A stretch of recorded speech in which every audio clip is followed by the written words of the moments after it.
Stephan Sterns spoke during a hearing to suppress his cell phone evidence. I wanted to bring this to you so you can see him in an orange jumpsuit, and so you can listen to the investigators and hear what they were thinking during the initial 24 hours of this investigation.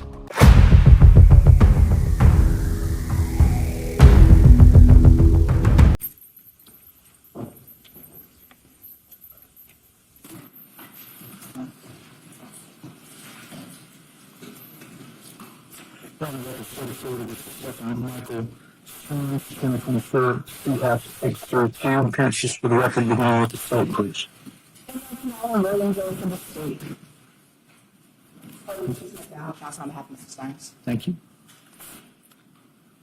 Right, the court has three motions before it filed by the defense. The first, chronological order is a motion to suppress the evidence obtained by unlawful seizure of a cell phone. The second is motion to suppress evidence obtained from unlawful searches of a cell phone, and the third motion, motion to suppress evidence obtained from zero search warrant. Some of the evidence of interverse amongst themselves. The state of Florida has filed responses to each of the motions. In advance of this hearing, the court was provided with three audio recordings of interviews. The first recording of an audio interview was with Mr. Sterns and Detective Hunt. That was on February 27th at 12:05. Second recording was identified as 24-11313 _ Stephan between Mr. Sterns and Detective Tagler and Detective Costa. Third recording the court reviewed was identified as 24-1313 _ Stephan number 2. And that was an interview that occurred on February 28th at 12:16 a.m. I have reviewed those recordings in their entirety. I have reviewed the defense's motions. Some of the interrelated arguments are that the seizure of Mr. Sterns' cell phone by law enforcement was initially pursuant to consent, but if that consent is deemed valid, that the scope of the consent was exceeded by law enforcement, that consent and subsequent consent were not a knowing, voluntary, or intelligent waiver of his Fourth Amendment rights. That's either that was by way of coercion or acquiescence to police authority or impairment by lack of sleep or ingestion of a sleep aid, and that no exigent circumstances existed to vitiate the need to secure a warrant prior to the seizure. Second motion deals with a request to exclude evidence pursuant to the exclusionary rule, pursuant to an unlawful search of that cell phone. Again, the defense argues that any consent scope was exceeded by law enforcement, that alleged consent was not a knowing, voluntary, or intelligent waiver of Mr. Sterns' Fourth Amendment rights against unlawful search and seizure, again, by way of coercion, acquiescence to police authority, impairment by lack of sleep or use of a sleep aid, and that no exigent circumstances existed for the unlawful search. Third interrelated motion is a fruit of the poisonous tree argument that the subsequent information obtained from a Google search warrant from the initial search and seizure of the phone was pursuant to a warrant. However, the taint was not diminished. The taint of illegal activity was not diminished by the subsequent warrant, that the warrant lacked probable cause, and that the application for the warrant itself were defective on their face. The state's response is also interrelated on these related motions, indicating that the initial interaction regarding the search and limited seizure of the phone regarding the Google search was consensual. That subsequent consent was knowing, voluntary, and intelligently given to law enforcement. that there was probable cause for the seizure of the cell phone, and that exigent circumstances indeed did exist. They further argue as to the motion to suppress evidence obtained from the Google search warrant, that there was indeed a warrant in this case, that the burden would fall on the defense to establish standing, and that a recitation of their argument is not evidence to be considered to shift the burden. They also indicate that the warrant had the requisite temporal and peculiarity requirements, and if defective, that law enforcement relied on a good faith exception to conduct the investigation of the Google information. Straight as to the initial motion to suppress evidence obtained by unlawful seizure of the cell phones, does the state concede standing? No, Your Honor. All right. Thank you. Defense. Defense will invoke the rule of sequestration and comments of Stephan Sterns. Thank you. The rule of sequestration has been invoked. If you are a potential witness in this case, we're going to ask you to please remain outside of the courtroom. Please do not discuss the facts of the case with anyone, including other potential witnesses. Ms. Smith, whenever you're ready. Mr. Sterns, maybe a question from counsel table. We're going to swear in Mr. Sterns. You solemnly swear or affirm the testimony you are about to enter into this case to be the truth, the whole truth, and nothing but the truth to help you God. I do. All right, can you please state and spell your last name for the record? Stephan Sterns, Sterns. And Mr. Sterns, did you come into contact with law enforcement in February of 2024? I did. During your contact with law enforcement, did they seize or take an item from you? Yes, they did. What item was that? That would be the cell phone. Do you know what type of cell phone it was? It was a Samsung Galaxy, and it was a 24. And what was your understanding, if any, as to what they were going to do with it? They were just going to check my Google Maps, check to see if I was logged in or not, and that was all I wanted to. Were you shown or did they have a warrant? They did not. No further questions, Judge. Thank you. Any cross requested? Yes, Your Honor. Thank you, Ms. Fennell. Can I have just a moment? Yes.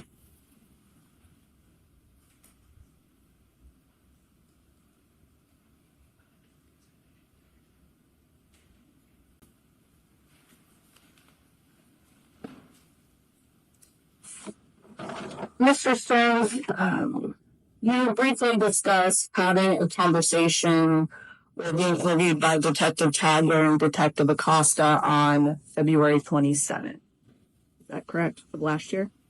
That's good. And pursuant to the questions you were just asked, you had indicated that you did not consent to the search of your cell phone. I consented only to them looking at the Google Maps and checking to see if I was logged in in the first place. Did you have the opportunity to see what law enforcement was doing on your cell phone? No, I applied to the state jacket to try to work alone. The very situations I had to consent to. Isn't it true that she actually handed your phone back to you? Yes, I was told to input my phone because it had worked itself. And Detective Tagler actually mentioned looking at your history, which you okayed, correct? Okay, outside the scope. Your Honor, can we approach? Yeah, come on up.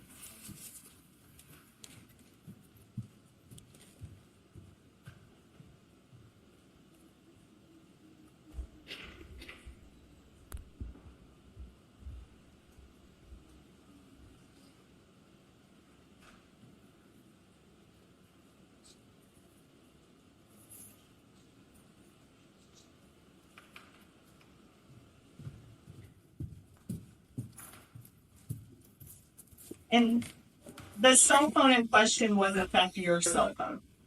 Yes, it was. I don't have any other questions. Thank you. Any redirect? You're good. Thank you. Argument, State. No, Your Honor.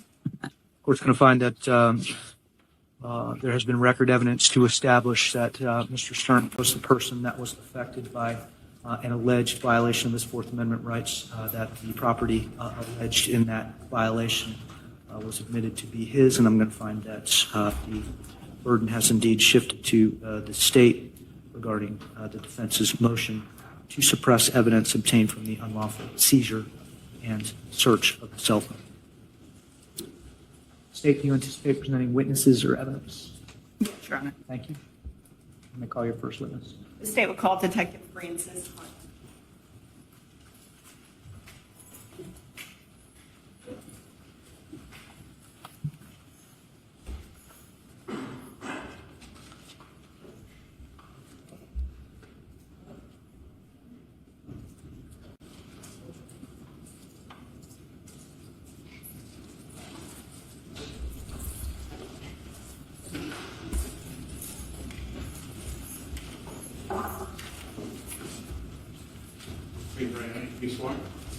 Do you solemnly swear or affirm the testimony you are about to enter into this case to be the truth, the whole truth, and nothing but the truth, so help you God? I do.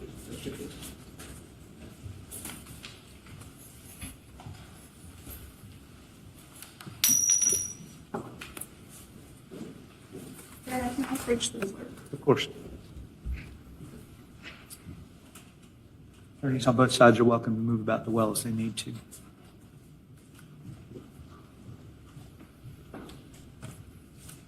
Good afternoon. Will you please say your first and last name and spell both of them for the record? Francis, Francis,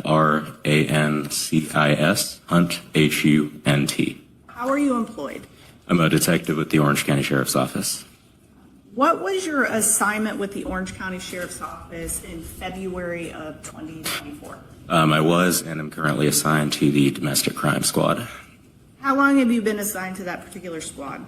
About a year and a half.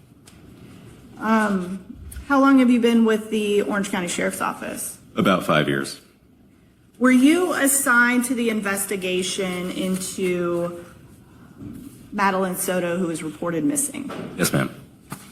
Did you have the opportunity to come into contact with somebody identified as Stephan Sterns? Yes, ma'am. When did you have contact with Mr. Sterns? The morning of February 26th, 2024. February 26th, the Monday, or February 27th, the Tuesday? I believe it was the Monday, it was actually the Tuesday morning, I'm sorry. Tuesday. At the time that you had contact with Mr. Sterns, had the Orange County Sheriff's Office already been investigating the disappearance of 13-year-old Madeline Soto? Yes, ma'am. Did you have contact with Mr. Sterns and conduct an interview about 12 in the afternoon on February 27th of 2024? Yes, ma'am. And can you describe Mr. Sterns' demeanor during your encounter with him? Nothing particularly notable. He seemed to have, I think he had just woken up about an hour before I made contact with him. He was an average demeanor, nothing particularly notable about it. Was he cooperative with you? Yes, ma'am. Was he able to speak coherently to you and answer questions appropriately? Yes, ma'am. Did he seem to have any difficulty understanding the conversation that you guys were having? Not at all. Was this interaction that you had with Mr. Sterns audio recorded? It was. Where were you at when you had this interaction with him? I was at his home or at Jennifer Soto's home in Kissimmee. We were in my vehicle.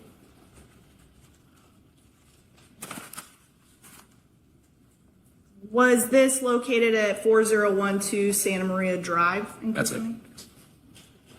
And was anybody else present during your conversation? No, ma'am. Your Honor, I would like to approach the witness with state's name for identification.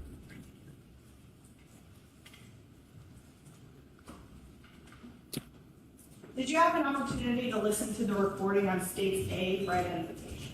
Yes, ma'am. Is it a fair and accurate recording of the conversation that you had with Mr. Sterns on February 27th of 2024 at approximately noon? Yes, ma'am. Your Honor, at this time, the state will seek to introduce into evidence what's been marked States A for identification and the evidence is States 1. No objection. As and alpha will be received as States 1 for purposes of this hearing.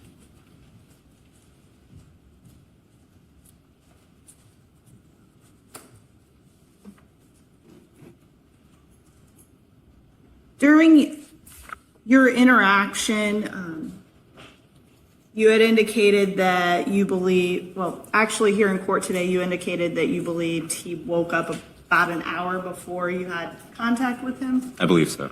What makes you say that? I had first completed an interview with Jennifer Soto. I had gone back to my vehicle to make a phone call, and I think Stephan was upstairs in the home while I was interviewing Jennifer. When I had gone back in, he walked back down from upstairs and said that he had recently woken up within the hour.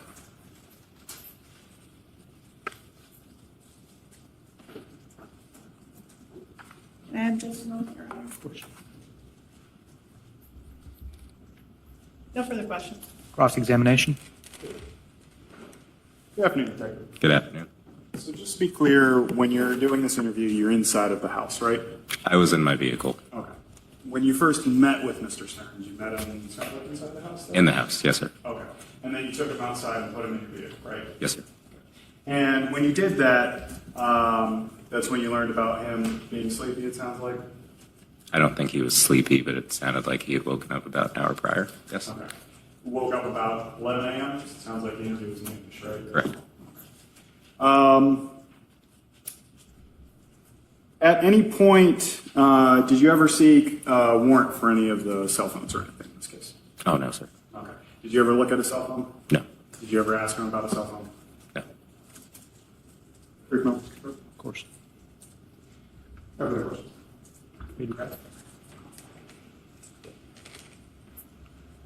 No, Your Honor. May Detective Hunt step down? Yes, Your Honor. Be excused from subpoena for today. Yes, Your Honor. Thank you, Detective.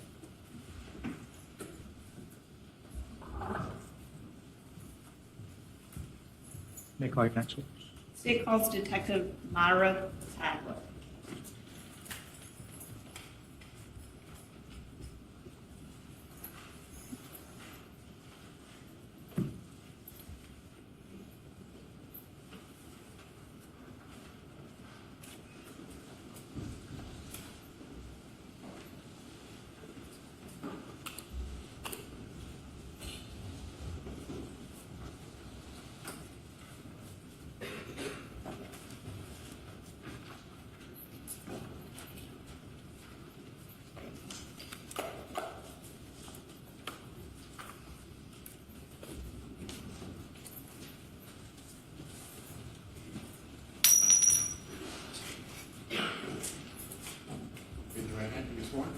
Do you solemnly swear or affirm the testimony you are about to enter into this case to be the truth, the whole truth, and nothing but the truth, so help you God? I do.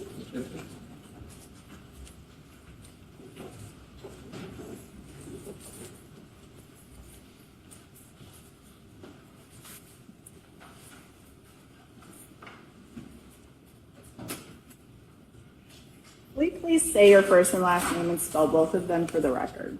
Myra Tagler, M-A-I-R-A, last name T-A-G-L-E-R. How are you employed?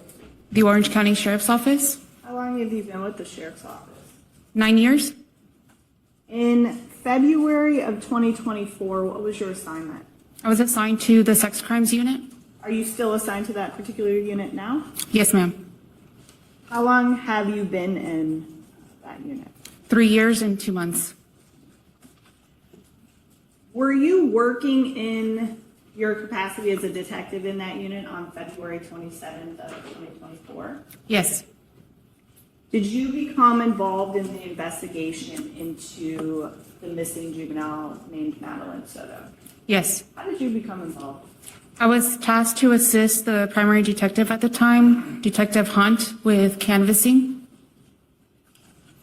About what time do you respond to assist in the investigation? It was about 4 p.m. And this was on February 27th. Yes. And where is the initial location where you responded to? It was in Hunters Creek, Did you respond to a residence in Hunters Creek or somewhere else? somewhere else. Did you respond to the command post? Yes. When you get to the command post, do you learn any information regarding the investigation? Yes. What information do you have after leaving the command post? What information did you get? I was advised of we have LPRs, which is tag readers, and I was advised of the direction of travel that Stephan's vehicle had traveled the day of the incident. Were you aware on this date and time that Madeline Soto had not gone to school on February 26th? Yes. Were you aware that she had not been seen since the morning of February 26th? Yes. And the information regarding the tag reader, did law enforcement identify the tag that was on a vehicle that the defendant had access to? Yes. And what was some information that you got regarding the location of the defendant's vehicle on the morning of February 26th, the Monday? He had traveled southbound 3 times on South Jungin Parkway towards Kissimmee, which was away from the direction of Madeline School. Are all of these times early morning and late morning? Both. And then did you also get some information that in the afternoon, the car was traveling in and out of St. Cloud, Florida? Yes. Specifically, the travel on southbound South John Young Parkway, were those times consistent with what the defendant had described to law enforcement as his location were? They were not. And were these, the initial time was around 8:15 in the morning? I believe it was 8:10. And then there was another one around 10 o'clock in the morning? Yes. And then almost around noontime? Yes. Thank you. Overruled as to leading. I've got a question. The times that you just gave were for identifications of the tag LPR. through the LPR system. Overruled. Interesting. And then the afternoon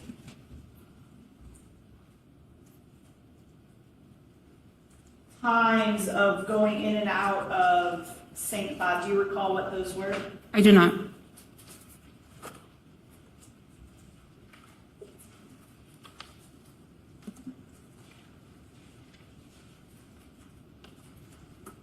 Did you document those times and locations in your narrative that you drafted for the Yes. case? Would looking at your narrative assist in helping you remember the specific times that the vehicle was traveling in and out of St. Cloud? Yes.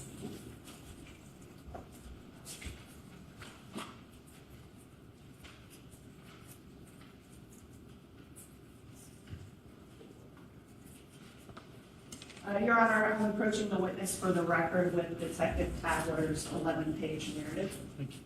Thank you.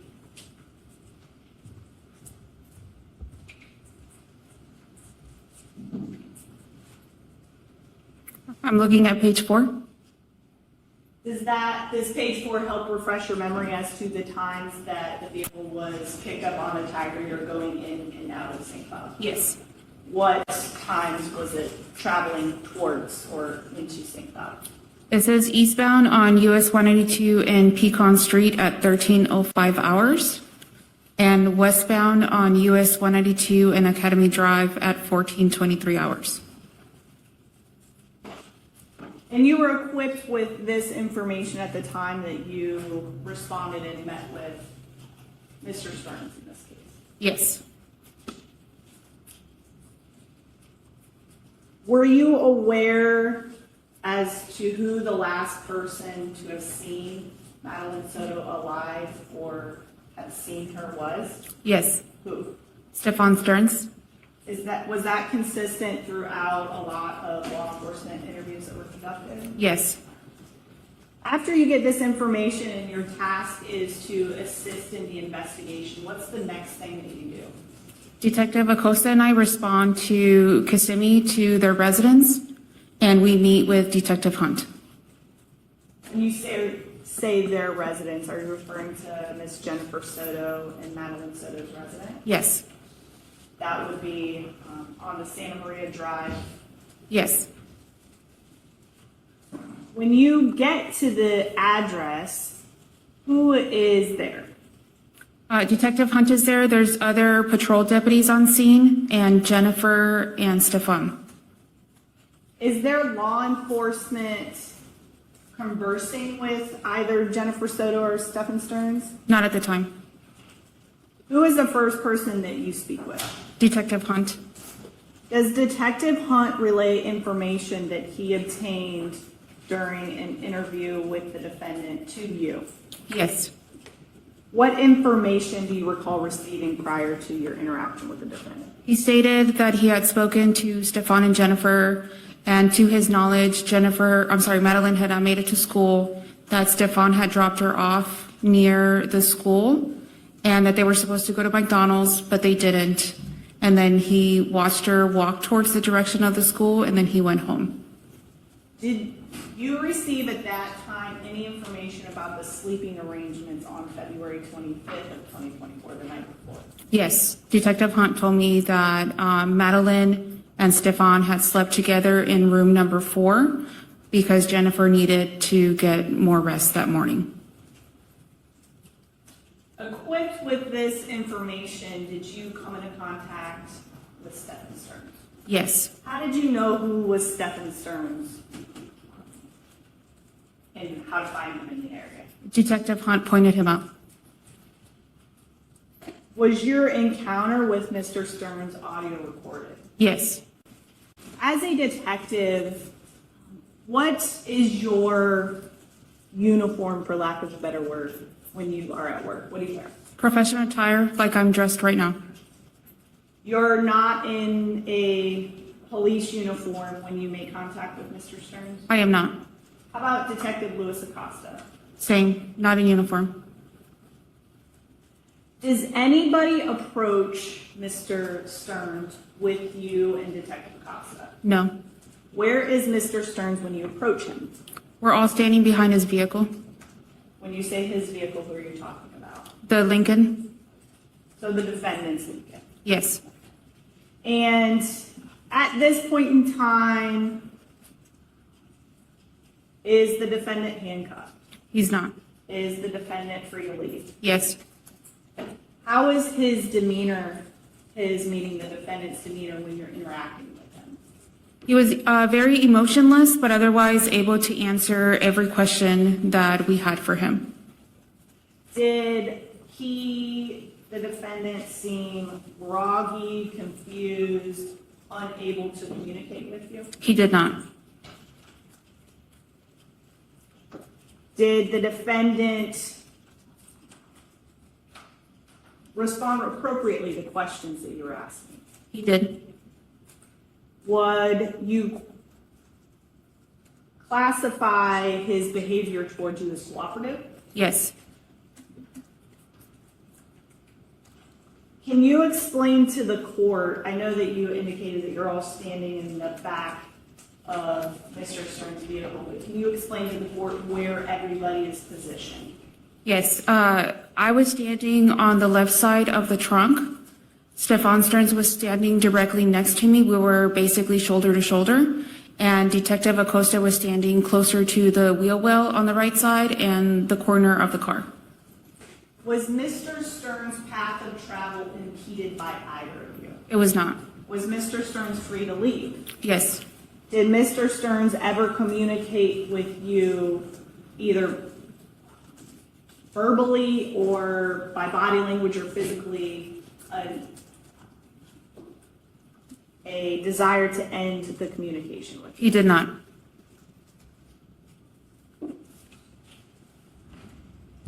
At some point during your interaction with him, do you request for Mr. Sterns to take out his cell phone Yes. or to look at his cell phone?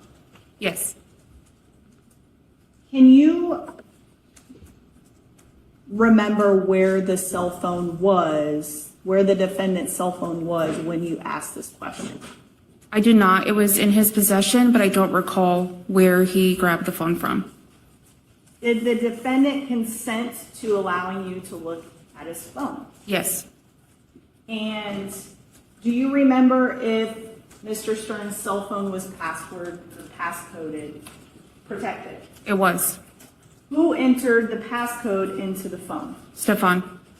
After Mr. Sterns entered the passcode in the phone and unlocked the phone, what did Mr. Sterns do with the phone? He handed me the phone.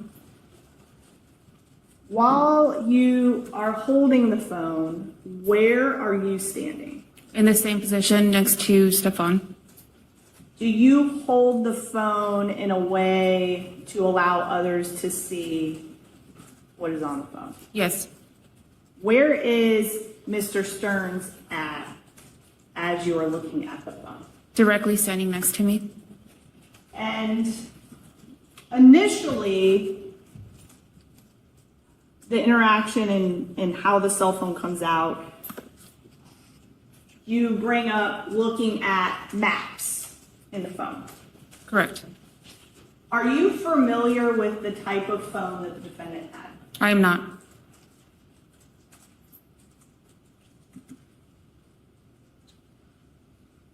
Do you also inquire as to taking a picture of, quote unquote, your history, the defendant's history? Do you remember that? Yes. And that's also encompassed in the audio recorded interview. Correct.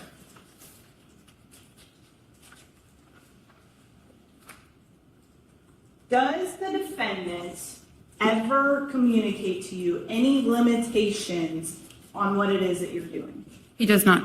Does the defendant ever attempt, either verbally, physically, or in any type of way, to cease the search of the phone? He does not.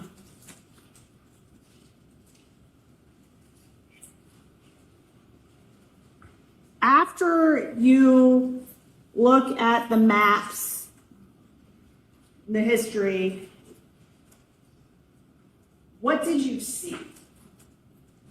Or what did you notice in what you saw on the phone? I noticed that he had mentioned that he uses Google Maps for basically everything to check locations, the time places open and close. And I noticed that on his Google history, it was very minimal. There was not a lot of traveling that was consistent to what he had originally said to both Detective Acosta and I.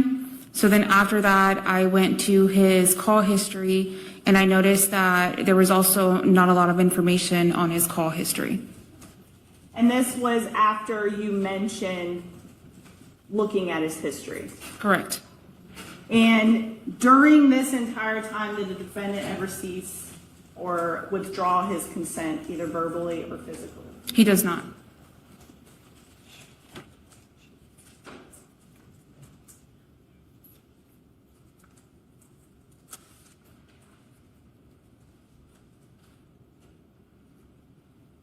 After this initial interaction with the cell phone, do you keep the cell phone? No. What do you do with it? I hand it back to Stephan. Is it at this point that you walk away for a brief period of time? Yes. And do you come back? I do. Where Mr. Sterns and Detective Acosta are? Yes. Did anything about the circumstances surrounding this interaction with Mr. Sterns, either the location, the number of people, where people are standing, did any of that change? No. Was Mr. Sterns standing in a similar place as before you left? Yes. Was Mr. Sterns still free to leave and out of handcuffs? Yes.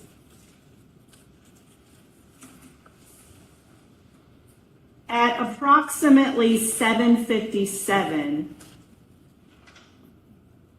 do you again ask Mr. Sterns to unlock the phone? Yes. How does that happen?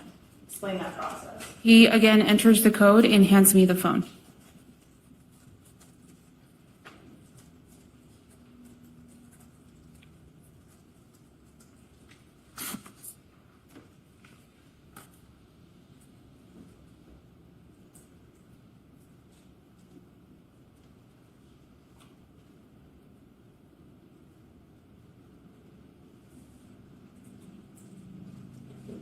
At some point, do you bring up the lack of call history to the defendant? I do. What was the defendant's explanation? He said he had accidentally factory reset his phone.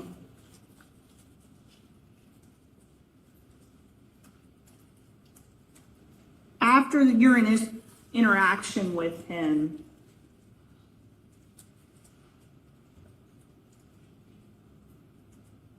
you knew all of that information that you had previously explained that you knew. You had an opportunity to see things on the phone and the information that you had that the phone was factory reset. What did you do? At that point, I told him I was going to hold on to his phone.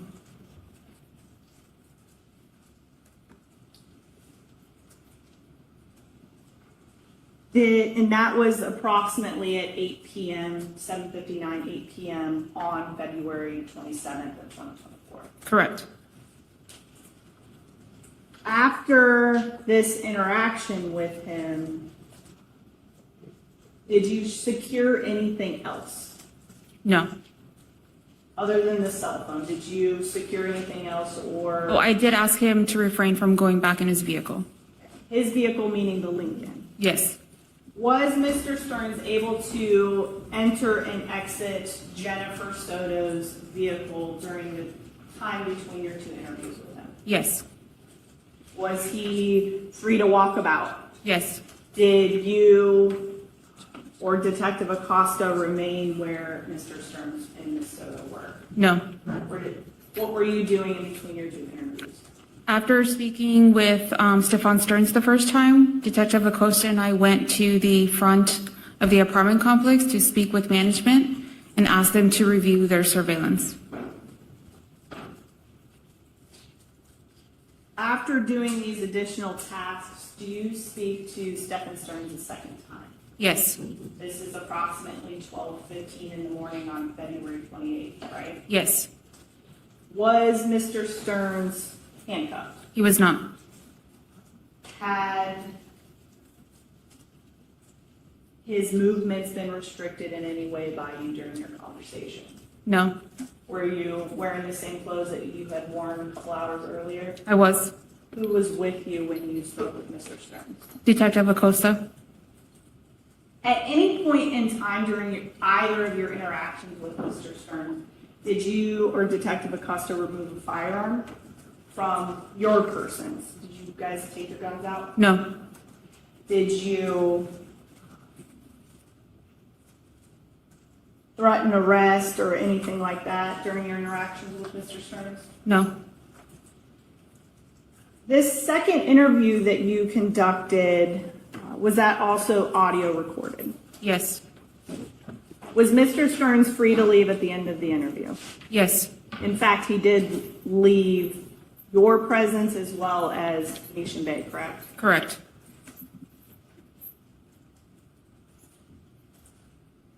Was Mr. Sterns' demeanor the same or different? It was the same. Did you have any issue communicating with Mr. Sterns? I did not. Was Mr. Sterns cooperative with you? Yes. And during this second interview, did you explain what law enforcement was seeking to do with Mr. Sterns' phone? I did. What did you tell him? I asked him I told him that we wanted to download the phone to see if we can get more information from his maps. And then he said that was fine. Okay.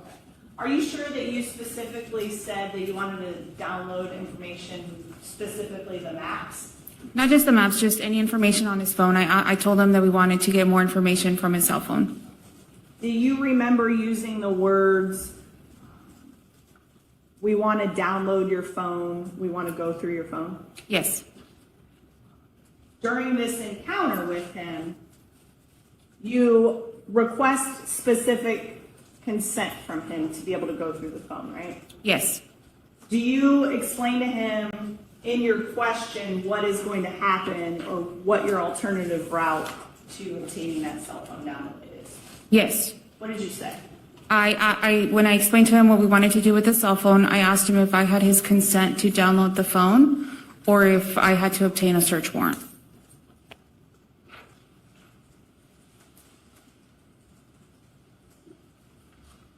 And did the defendant consent to downloading the phone? Yes. Did the defendant provide you verbally with the passcode to his phone? He did. At the time that this interaction happened, did you or Detective Acosta impede or restrict Mr. Sterns' movement to them? We did not. At any point in time, did Mr. Sterns seek to limit the scope of the cell phone download? He did not. Did you provide Mr. Sterns with your phone number or a way to get a hold of you after your interaction? I did. And did you give him any information as to when you would be accessible through that cell phone? I did. What did you tell him? That my phone was on 24/7. At any point in time, did Mr. Sterns reach out to you to either withdraw consent or limit the consent? He did not. Are you sure that he had a way to communicate with you? Yes. How do you know that? Because Jennifer had her cell phone with her. Are you sure that, do you know if Mr. Sterns and Miss Soto left Venetian Bay together? They did. Do you know which vehicle they were in? In Jennifer's vehicle.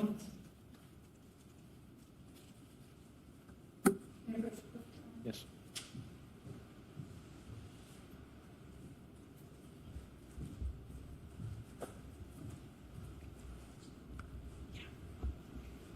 I'm approaching the witness for the record with State's B for identification. Did you have an opportunity to listen to the recordings on State's B for identification? I did. Did they fairly and accurately depict the recordings of the two interviews that we discussed here in court with yourself, Detective Acosta, and the defendant in this case? Yes. Your Honor, at this time, the state received interviews and evidence left in marked B for identification and evidence of State 2. Be a composite exhibit with both recordings? Yes, Your Honor. Thank you. No objection. These and Bravo will be received as stated. Can I have just a moment?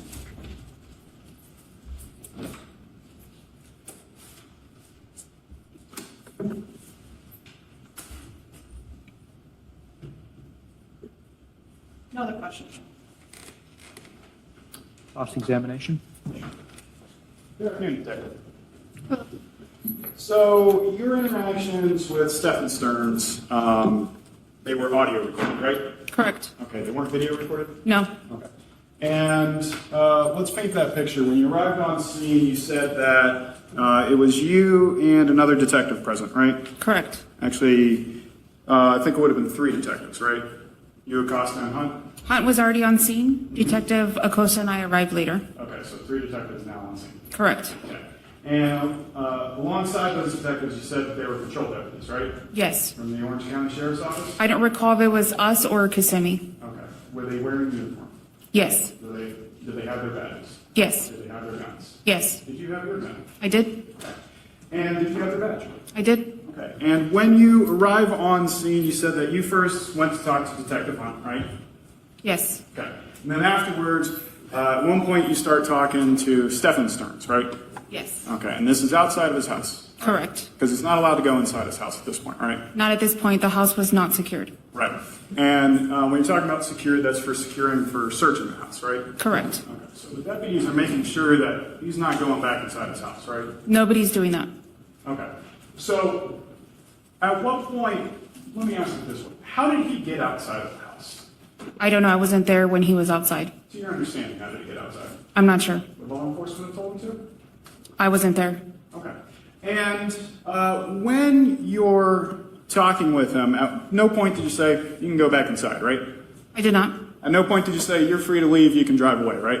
I did not. Actually, and you kept him from going inside his own vehicle, right?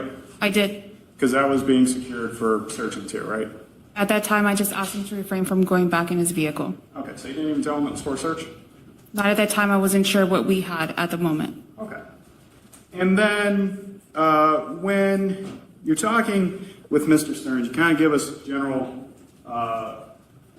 overview that you said that he consented to searching his phone, right? Yes. Okay. Your specific question to him at first, going through the timeline, is do you mind if I look at your maps real quick, right? Correct. At no point did you say, do you mind if I dig through your entire phone at this point, right? I did not. Okay. And then when you get to the next question, it's do you mind if I take a picture of your history, right? Yes. Okay. Not take a picture of his lock screen? No. Not take a picture of his home screen? No. Not take a picture of his call history?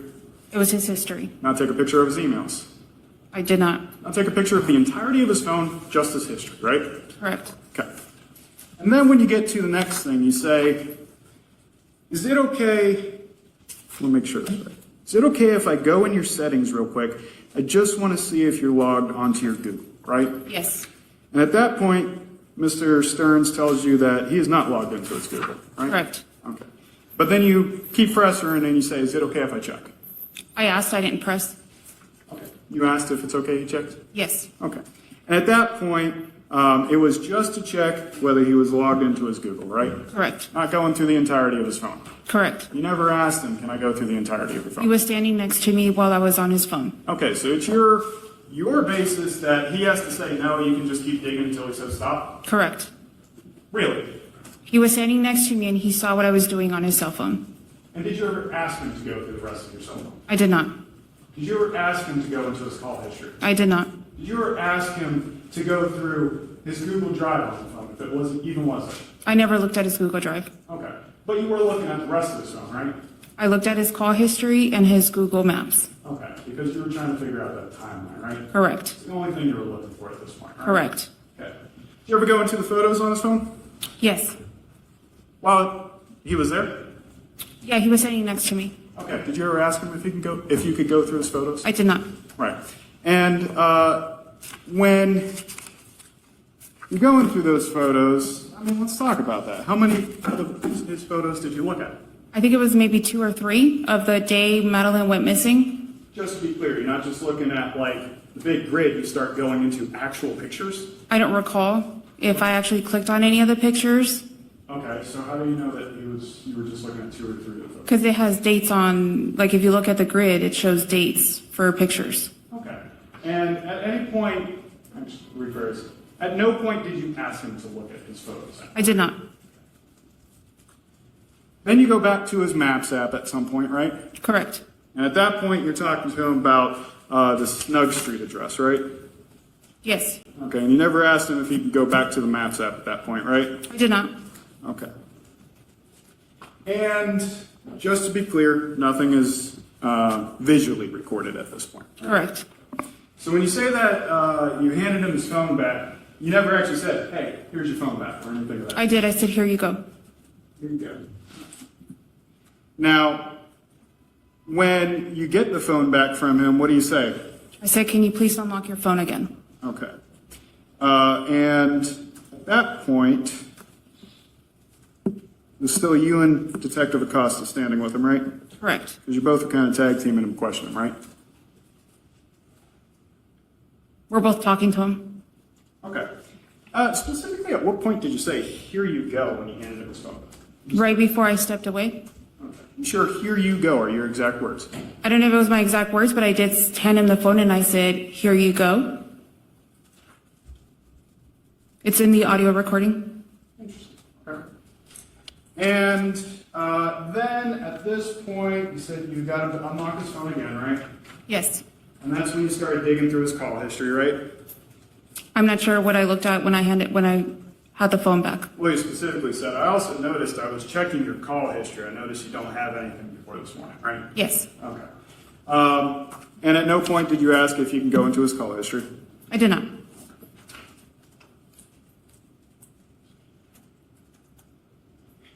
You took the phone from him, what time was that? About 8, a little after 8? 8 at night? Yes. Okay. Just make sure we're paying that picture clear too. 8 o'clock at night you're speaking with him, right? Correct. About 50 to 60 degrees outside? Correct. Okay. And law enforcement's been standing around with Mr. Sterns outside? He went to Jennifer's car after me and him spoke. Okay, but before you and him spoke? I can't answer that question. I wasn't there. Okay, when you first showed up, where was it? Outside. Outside where? I don't recall the exact location, but he was outside with Jennifer. Right, so you know exactly where you walked, but not where he was? Correct. I walked towards Detective Hunt. Now, at this point,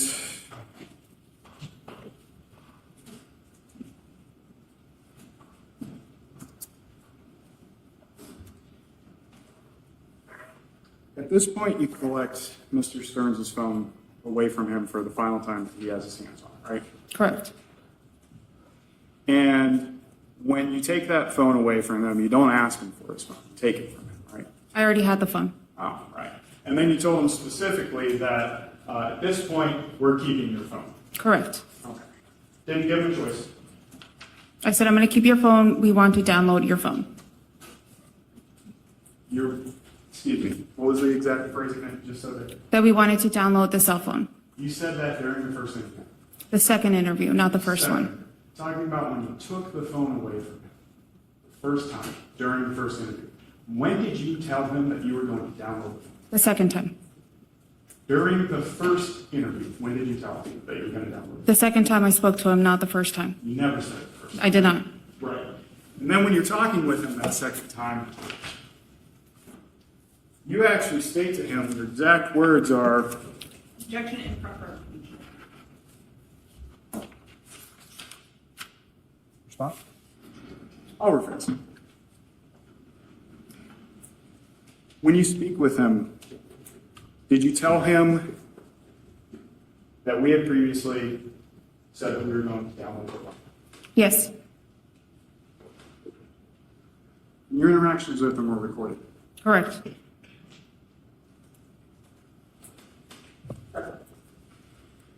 And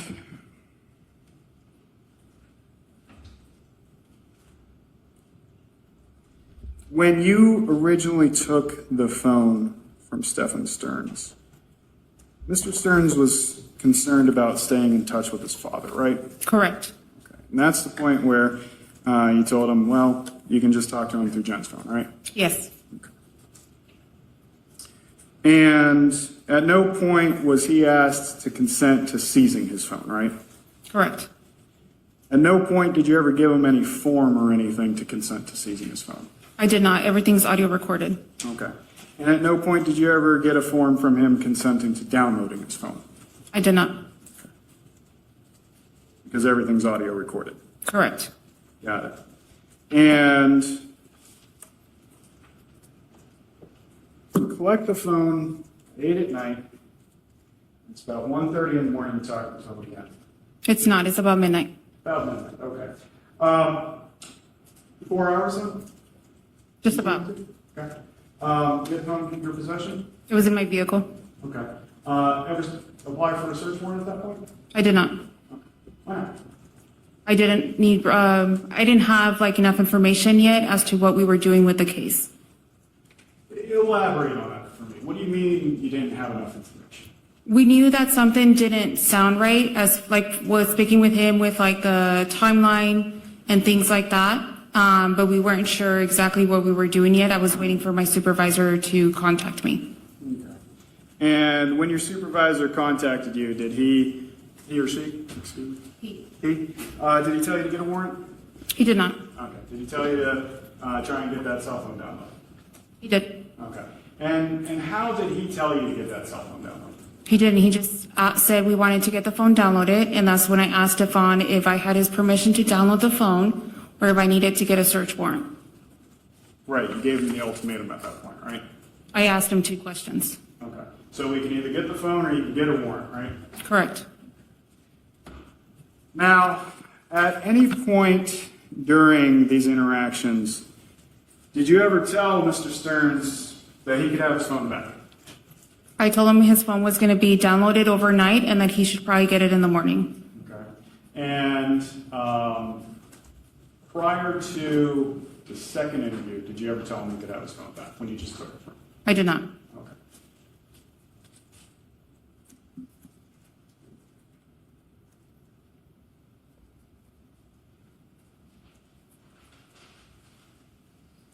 At any point, did you ever apply for a search warrant to download Mr. Sterns' phone?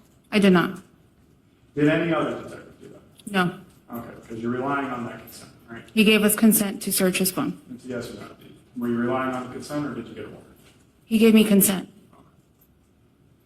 Now, when you're speaking with him, you became aware that Mr. Sterns had taken medication, right? He said he had the night before. Okay, and that was Ativan? Yes. And he told you why he took that medication, right? Because he said he couldn't sleep and that he was very stressed and couldn't stop crying. Right, now he was also having panic attacks, right? Yes. Okay. And you knew that? Yes, the night before. Why your question? During the first interview? Correct. And the second? Correct. Got it. You aware what Ativan does?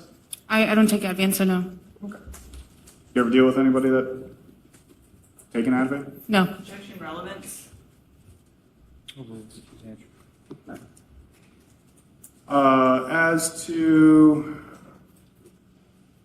Mr. Sterns, he was wearing flip-flops at the time, right? Correct. Khaki shorts, Yes. thin hoodie. Yes. Told you he hadn't eaten all day, right? Yes. And was prevented from going inside of, sounds like his vehicle, right? His vehicle, correct. Okay. And again, couldn't go inside his own house. Or not his house, but the apartment. Not at the time. Okay. And at what time, rephrase, at 2:40 in the morning on February 28th, you submitted his phone to the Orange County Sheriff's Digital Forensics Unit, right? I did not. You did not? No. Who did? Detective Acosta. Okay, so Detective Acosta was now in charge of the phone? Yes. Okay. You guys ride in the car together? We did not. You said the phone was stored in your car at some point, right? When we were talking, or when we were looking at the video, yes, it was in my vehicle. When did you turn over the phone to Detective Acosta? At the end of the night after we secured the residence, which was around 1 in the morning, Detective Acosta was waiting for the tow truck for Stephan's Lincoln, and that's when I handed him the phone because he was going to Central Operations, and I was not. Okay. Was that the last time that you had involvement with the phone? Yes. Okay. So after the handoff, nothing else, just to be clear. In reference to, like, if I ever looked at the phone again? Yeah. Sure, I think it was like 2 days later. Okay. So at that point, the phone's still in your law enforcement's possession? Yes.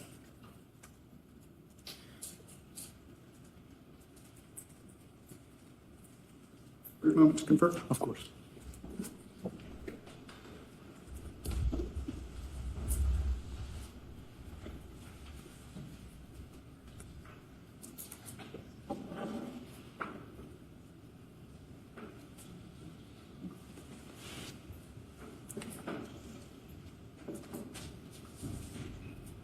No further questions. Thank you. Redirect.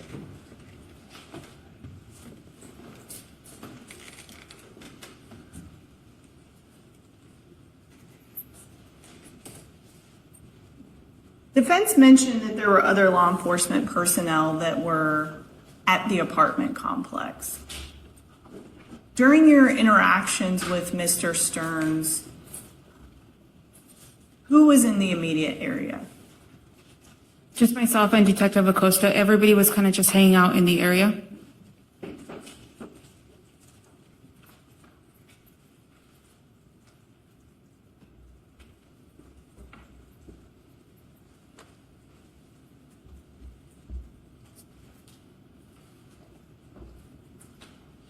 have any other questions? Detective Tagler, I've got a question. When you initially interacted with Mr. Sterns, you indicated that you were going to take a photo of his history. Is that correct? Yes. Did you take a photo of his history? Yes. Was that on your agency cell phone? Yes. Any follow-up questions based on that question? State. No, Your Honor. Defense? No. Thank you. Will the detective step down? Yes, Your Honor. Detective Tagler excused? Yes, Your Honor. Detective Tagler Thank step you. down. Thank you. Cesar Evans. Yes, Your Honor. Detective Lewis Acosta.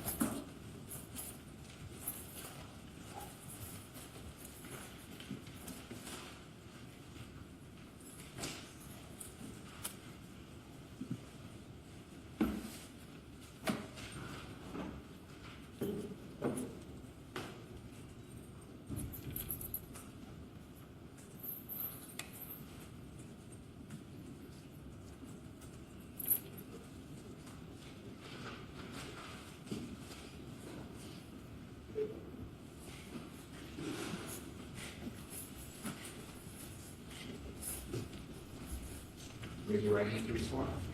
Do you solemnly swear or affirm the testimony you are about to enter into this case to be the truth, the whole truth, and nothing but the truth, so help you God? Yes.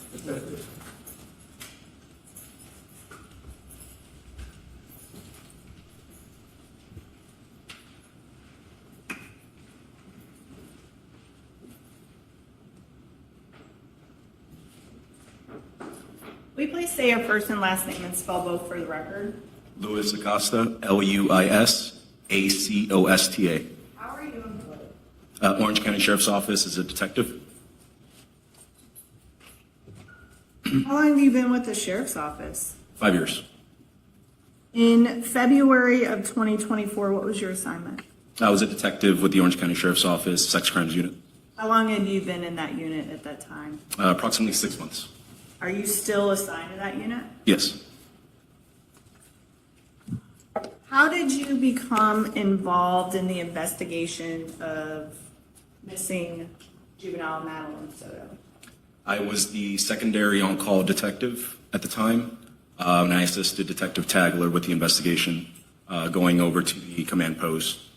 We assisted our missing persons unit at that time.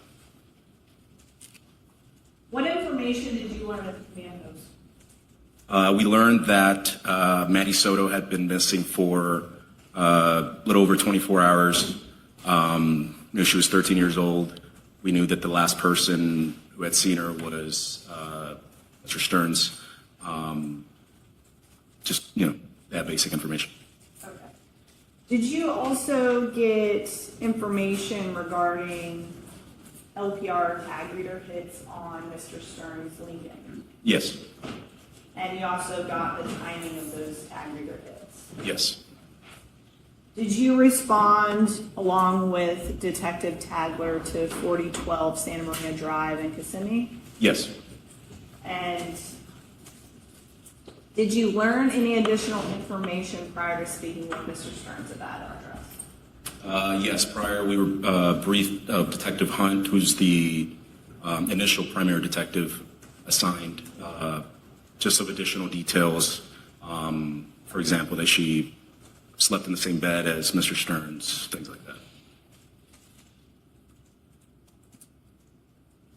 Did you assist in the interview of Mr. Sterns that was conducted by Detective Tagler at approximately 7:16 in the evening? Yes. And this would be on February 27th of 2024. Yes, correct. Where did this interview take place? It took place in the parking lot of their of the apartment complex near the residence, Maddie's residence. Who was in the immediate vicinity as this interview was being conducted? It was Mr. Sterns, myself, and Detective Tagler in the immediate vicinity. Where would you say the next closest law enforcement official was? At least 25 yards away. Were all of the law enforcement officials within view of where you were? The ones that were in the parking lot could see the general vicinity of where we were at.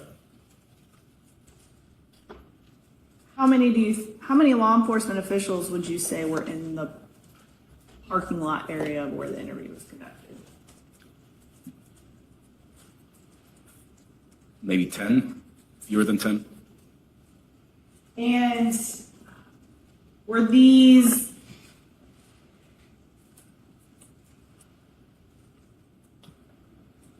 law enforcement officers engaged in tasks, sitting in vehicle, like what was going on?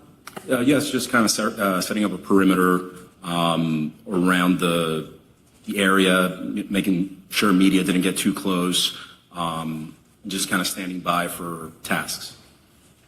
Scene security? Scene security. Did any of these other law enforcement officials have contact besides you, Detective Tagler, and Detective Hunt earlier in the day with Mr. Sterns while you were there? While we were there? No. Where were you and Detective Tagler and the defendant standing during this encounter? We were behind the trunk of a vehicle. I can't recall the specific vehicle. Was Mr. Sterns' ability to move about freely inhibited by either of you? It was not. How about any other law enforcement officer that was there? No. Were there any law enforcement vehicles prohibiting other vehicles from leaving the area or anything like that? No. What was Mr. Sterns' demeanor during your encounter with him? Kind of very just matter of fact. Would you classify his conversation with you as cooperative? Yes. What were you and Detective Tagler wearing? Not obviously specifics of what you were wearing, but were you in plain clothes? We were, yes, plain clothes. Did either of you ever remove your firearms from their holsters? No. Did either of you remove any handcuffs, taser, any type of weapon? No. Were there any threats of arrest made? No. Was Mr. Sterns free to leave? Yes. Did Mr. Sterns, based upon your encounter with him, seem to respond appropriately to questions asked? In what way? If you asked a question, did Mr. Sterns respond in a way that was coherent? Yes. Did you have any difficulty communicating with Mr. Sterns? No. Did Mr. Sterns fall asleep or ask to be excused from the interview? No.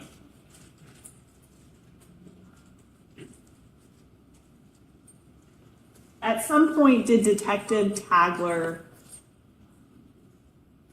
ask Mr. Sterns to look at his cell phone? Yes. Do you recall where the cell phone was during this initial interaction? When she asked to view his phone, he said yes, and it was within eyesight of him. We were right next to him. Who had the phone when Detective Tagler asked to look at some of the stuff on the phone? Mr. Sterns had the phone, and then he gave the phone to Detective Tagler after she asked, and he said yes. Did Mr. Sterns have to do anything to the phone prior to giving it to Detective Tagler? He input his passcode to get it. Where was the defendant and Detective Tagler standing while Detective Tagler was viewing the content of the cell phone? They were standing shoulder to shoulder next to each other. Were you asking questions at that point? Yes. Were you able to see the content of Mr. Sterns' phone? At some point. Were you standing next to where Detective Tagler and Mr. Sterns were standing or somewhere else? Yes, next to both of them.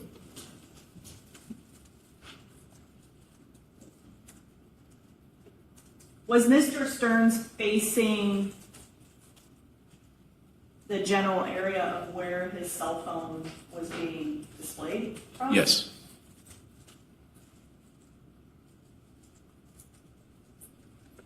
There is a point in the interview where Detective Tagler steps away.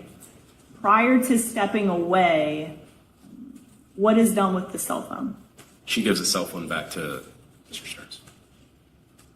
Do you continue to have a conversation with Mr. Stearns? Yes. At any point in time, does Mr. Stearns discuss the content of the cell phone or Detective Tagler's looking through the phone? No, I don't know. At some point, does Detective Tagler come back? Yes. And is the cell phone brought out again? Yes. At this point, who had the cell phone? Still Mr. Stearns.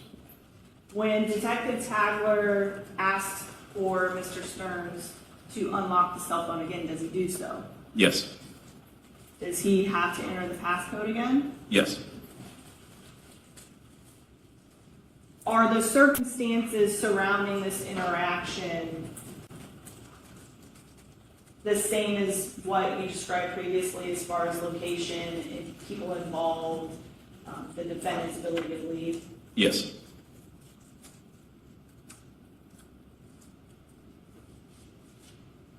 At the time that that interview concludes, Detective Tagler keeps Mr. Stearns' cell phone, correct? Yes.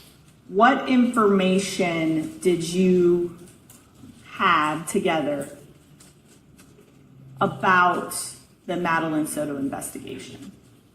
So aside from what we had before, that she had been missing for over 24 hours, he was the last person to see her. There were many inconsistencies surrounding the time frame that he stated.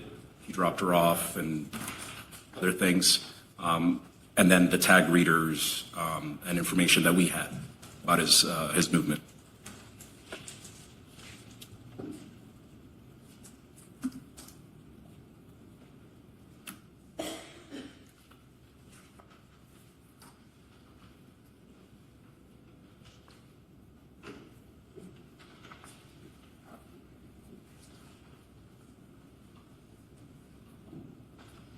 Had the defendant been straightforward with you and Detective Tagler regarding his movements?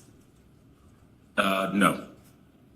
I should be more clear. His movements the morning of February 26, 2024. He told us certain movements that didn't correlate to the information that we had. Did you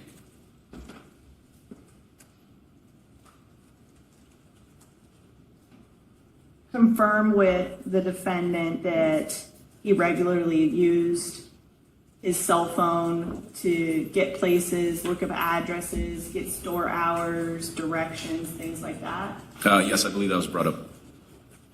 Were you aware that there was very limited location data and mapping location data that was in his phone when Detective Tagler checked that? Yes. Were you aware also of information that was located in Madeline Soto's cell phone as far as communications between her and the defendant? Yes. What information did you have about that? They communicated extensively, including very late at night.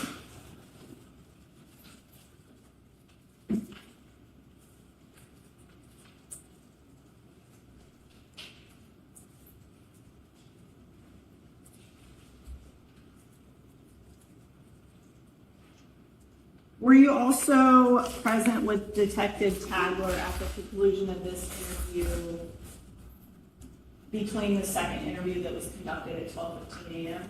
Yes. What were you guys doing in that interim time? So in the interim, we were reviewing surveillance video from the apartment complex to corroborate the times that he came back into the apartment complex. Did you learn any new information when you did that? Yes. One of the surveillance videos that we saw, it appeared that there was somebody either asleep, passed out, or not awake on the inside the vehicle. What exactly did you have information as to the last clothing items that Madeline Soto was reported to wear? Yes. Was the individual in the driver's seat or passenger seat is what you just described? Yes, wearing the same Were they in the driver's seat or passenger seat? passenger seat, front passenger seat. What about their appearance makes you believe that they were not awake? Slumped over, kind of leaning back. Just did not appear to be awake. And you observed this video between the first and second interviews. Correct. And the individual that you just described, was that consistent with the characteristics that you were knowledgeable about Madeline Soto? Yes. The second interview, were you present at 12:16 a.m. when Detective Tagler again spoke with the defendant? Yes. And it was during this interaction where there was a brief conversation. Did you have a brief conversation with the defendant about what was seen in Madeline Soto's phone? Yes. What did the defendant attempt to explain that to you? Yes. What did he say? He initially said she thought of him as a father figure. Then he immediately said she thinks of him as a father figure. Just said that it was a father figure-like relationship. And you also were present when Detective Tagler then speaks about downloading the cell phone. Yes. Can you kind of elaborate on that encounter as far as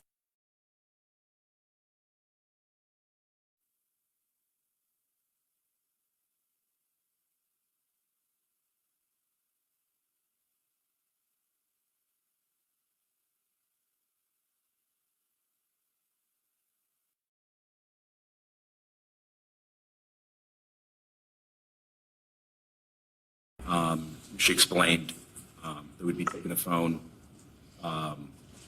be getting it back whenever the phone download was complete. did Mr. Sterns limit the download of the cell phone in any way? No. Did the defendant refuse to give consent to download the phone? No. Did the defendant willingly provide the passcode to his phone? Yes. And all of this is recorded, right? Yes.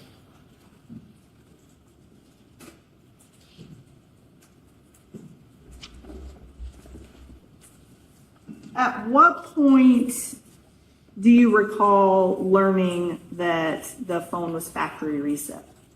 I believe during the first interview, while Detective Tagler was looking through the phone, she noticed that the call logs, he only had calls from that day, the date of the interview, so from February 27th. So she asked him about it, why he only had calls from that date. He said he had accidentally factory reset his phone the day prior, attempting to just some sort of update. There you go.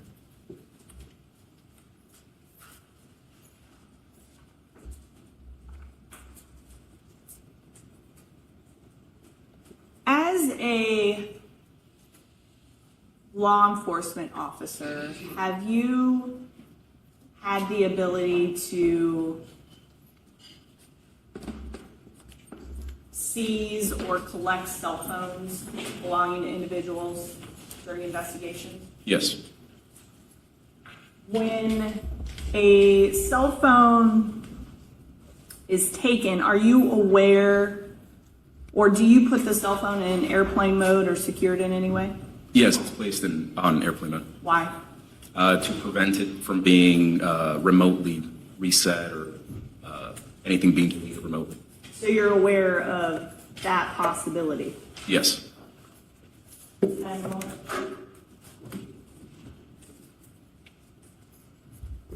No further questions. Cross-examination. Good afternoon, Detective. Good afternoon. So the interactions between you and Stephan Sterns, that was audio recorded, right? Yes. Not video recorded? No. And it's my understanding that you have an agency-issued cell phone, right? Yes. And that has the ability to document photos as well as videos? Yes. Okay. Did you do any of that documentation, the photos and videos, while you were speaking with Mr. Sterns? I did not. When you said you arrived on scene, you said there was about 10 other either deputies or officers on scene? Roughly spread around the parking lot area. Okay. And you said that they were securing the perimeter, right? Correct. Making sure that media wasn't coming in and out of the apartment complex, right? Yes. Okay. So that means that there were going to be officers at the main entrance area of the complex? Yes. Okay. And they would have been staying right there the entire time, making sure who's coming and going, right? Yes. Okay. And then at this point, it sounds like the apartment was getting secured to search it, right? Yes. Okay. So does that mean putting up crime scene tape and everything? I can't recall about the time of the interviews at crime scene up. Okay. Some point I got crime scene tape. Though. Yes. Okay. And when you say that the officers, deputies, whatever, were in the parking lot, were they just clumped up in one group together or across the entirety of the parking lot? So some of the detectives were kind of in one group, and then uniform patrol were kind of in the perimeter for scene security. Well, State asked you if you ever removed your firearm. I just want to clarify. You had your firearm on you, right? Yes. You're in plain clothes at this point, right? Yes. So is your firearm just chilling right there on your holster? Or? Yep. I'm a hip. Yep. Yeah. So it's visible? Yes.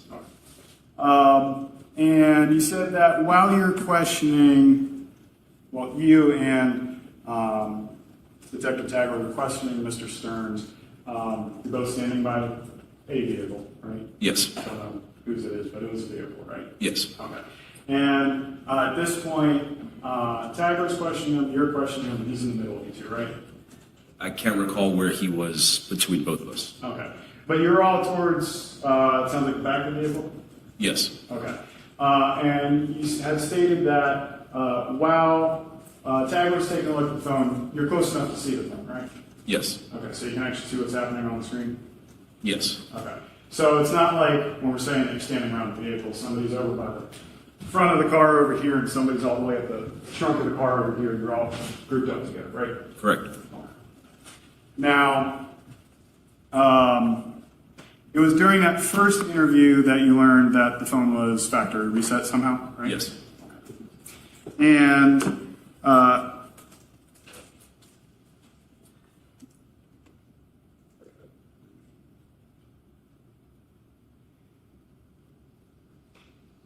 when y'all were leaving the scene, it sounds like Tagler gave you the phone? She gave it to Mr. Sterns. Okay. At the entirety of both first interview, second interview, everything. When you're taking the phone to the sheriff's Oh, office. sorry. Yes. Yes. Yes. Gotcha. So you had the phone at this point? Yes. Before you had come into possession of the phone to take it back to the sheriff's office, it sounds like it was in Tagler's car? I'm not sure where it was. Okay. But between the first interview and the second interview with Mr. Sterns, it sounds like there's about maybe a 4-hour gap, right? Yes, somewhere around there. Somewhere around there. And at that point, you said that you went to the management to kind of take a look at the video surveillance, right? Yes. Okay. It'll take you 4 hours to go through all the video surveillance? Not all just at the video surveillance. We were also debriefing kind of next steps, things like that. Right. Discussing the case. So when you're saying debriefing, right? Just you and Tagler, or are you talking to other people? Other people, the unit, Okay, so where does that happen? in the management area. Okay. So at that point, while you're debriefing, roughly how many law enforcement personnel are there? I don't recall the number. Can you remember anybody that was there off the top of your head? Sure. Detective Tagler, myself, direct supervisors, so maybe a corporal to sergeant. Okay, so at least 2 other people present? Yes. And it's at this point, so that's where you all were talking to supervisors, right? Yes. And at that point, it sounds like one of the supervisors was like, hey, we need to go get that settlement, right? But yeah, I believe it came up during the conversation. Okay. And then during that conversation, did anybody ever mention, hey, let's get a warrant to download that? Not to my recollection. Okay.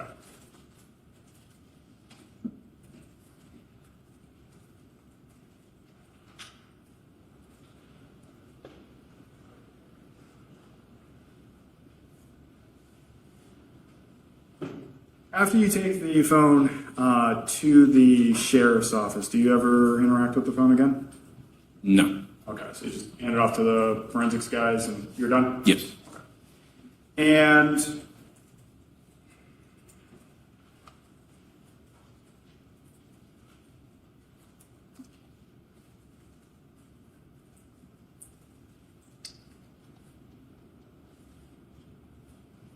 did you ever ask Mr. Sterns if you could download the entirety of this phone? But I did that conversation was had with Ms. Detective Tagler. And did you ever seek a warrant to download the phone? I did not.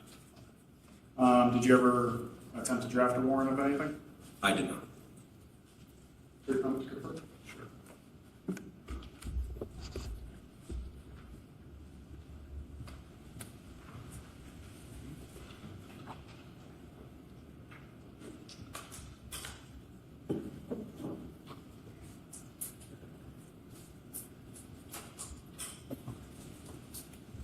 Between the first interview and the second interview, you had never, neither you nor Tagler ever gave the phone back to Mr. Sterns, right? Correct. You held on to it the entire time. Yes. No further questions.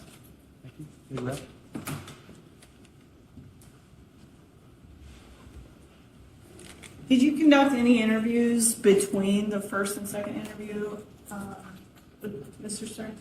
Yes. Who else did you interview? Jennifer Soto. So that was also during that 4-hour period? Yes. No further questions. Detective, between the first and second interview, around a 4-hour, at the conclusion of the first interview, did you observe anyone direct Mr. Sterns that he could not leave? No. And when you returned after 4 hours, Mr. Sterns was where? He was in the same parking lot area. Any follow-up questions, State? No, Any follow-up questions, defense? During that time span between the 2 interviews, did anybody tell him that he could leave? I don't recall that. Thanks. May the detective step down? Yes, sir. Is he excused from subpoena? Thank you, Detective. Thank you. Additional witnesses are out. Yes, Your Honor. Sergeant Darko Staminik?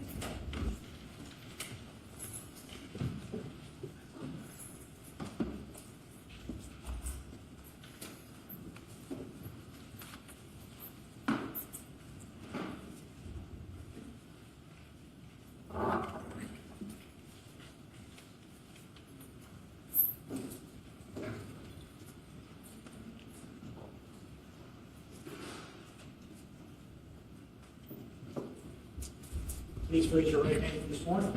Do you solemnly swear or affirm the testimony you are about to enter into this case to be the truth, the whole truth, and nothing but the truth, so help you God? I do.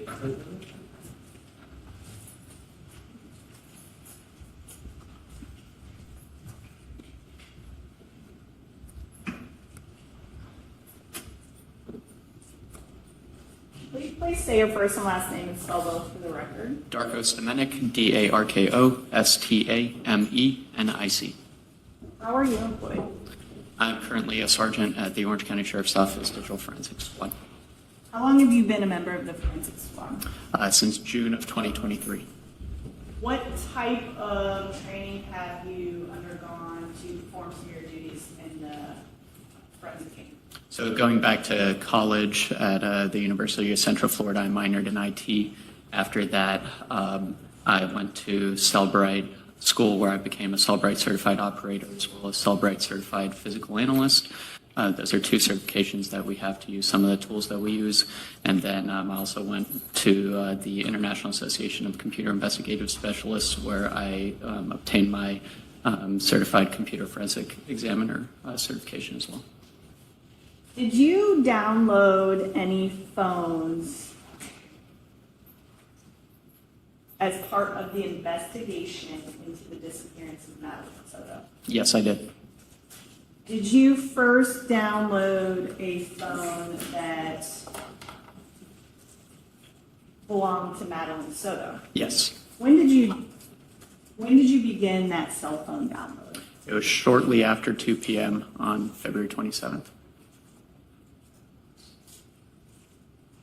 Do you recall about what time that download was completed and viewable? I believe around 5 o'clock in the afternoon. That's a couple hours. A couple hours, right? So, can you explain how an extraction is done with the equipment that you used in this particular case?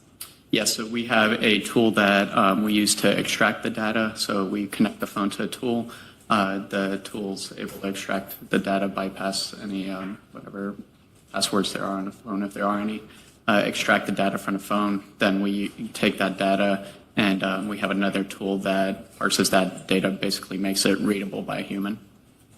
Is the time that it takes to extract the data from a phone variable upon the specific phone and maybe the data that's included in the phone? Yes, absolutely.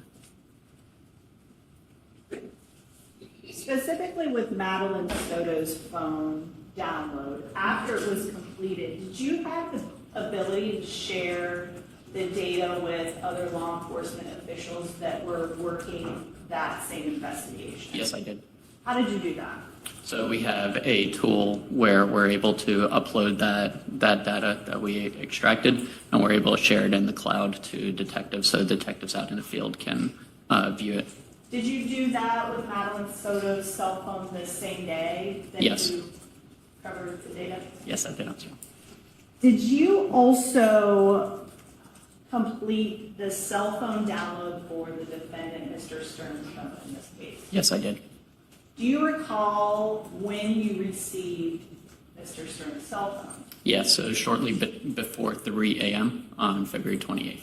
Did you wait at Orange County Sheriff's Office Central Communications Building? I did, yes. So you waited for Detective Acosta to come from Kissimmee? Correct. What did you do upon receipt of the phone? I began extracting the phone, and then I went home. Sorry to interrupt. 2:28 at 3 a.m. Yes. So what specifically did you do with the phone to begin the extraction?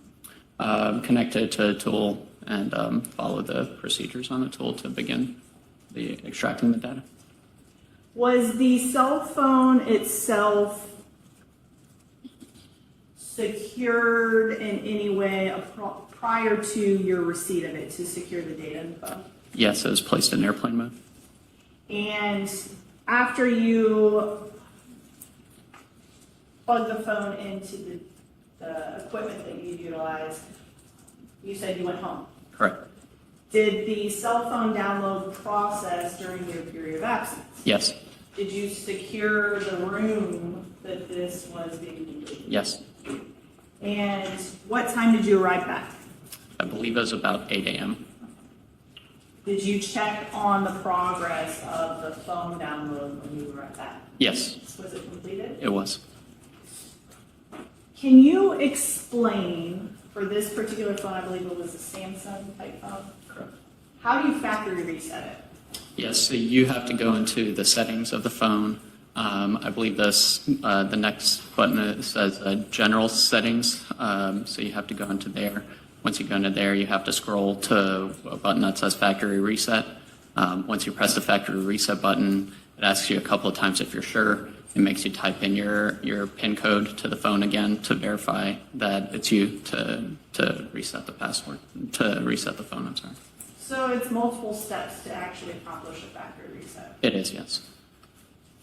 Is this possible to do if you're simply updating the operating system on that particular phone? No, the button to update is in a completely different part of the settings. When this specific phone is factory reset and the user goes back on to, again, utilize the phone, is there any information that is populated on the phone from prior uses? Yes, so when you're resetting the phone, it asks you to log back into your Google account, and then information that you have backed up on Google will repopulate onto the phone.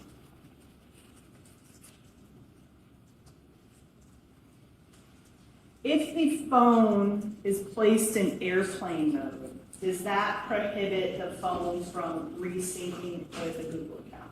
Yes, it does.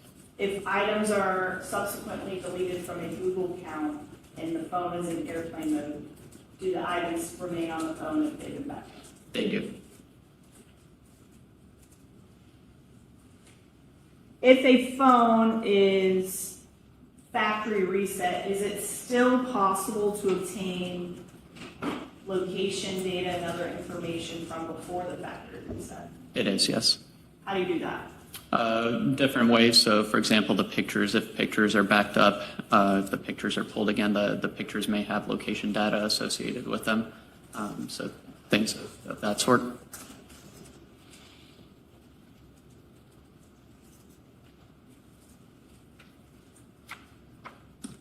It has no further questions. Thank you. Cross-examination. Good afternoon. So, you're in charge of doing the forensic downloads. Correct. Okay. And when you're doing those forensic downloads, you said that there's a tool that you plug the phone into to fully download the phone, right? Correct. So it's not just downloading the information that's immediately accessible to the user, it's downloading everything, right? Correct. When it's doing that download, does it do a bit-by-bit copy of the entirety of that drive? No, it depends on the phone. Okay. And with this particular phone, did it? This particular phone, it did a full file system extraction, so it's not a bit-by-bit copy. Gotcha. So when it does that, though, if the phone's factory reset, you can still pull that information off the phone, even though it's not immediately accessible to the user? Like, I'm sorry, what? The information prior to the factory reset. Oh, no, not necessarily, no. Okay, not necessarily, but in this case, you were able to pull information prior to the factory reset, right? Yes. Okay. Yes. And when it comes to pulling that information, how long can that information stick around on the phone? So in this case, the information had repopulated after the reset. So it was on the cloud and then it repopulated on the phone automatically after the reset. Okay. Do you know at what time?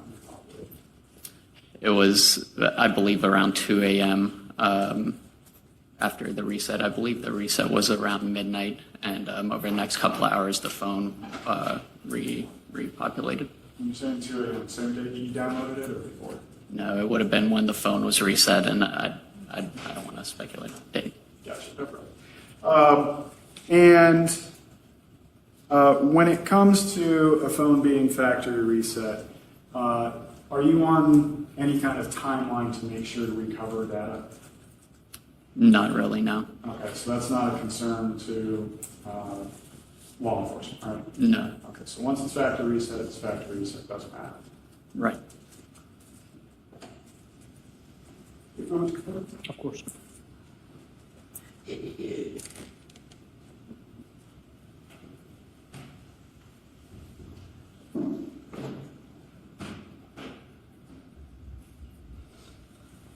When you did a download of this phone, anybody give you a warrant alongside the phone? No. No further questions. Read right. Yeah. Witness, step down. Yes, sir. So, Sergeant Stanek, excuse from. Yes, sir. Your Honor. We're going to take a 5-minute recess. This court is in a 5-minute recess.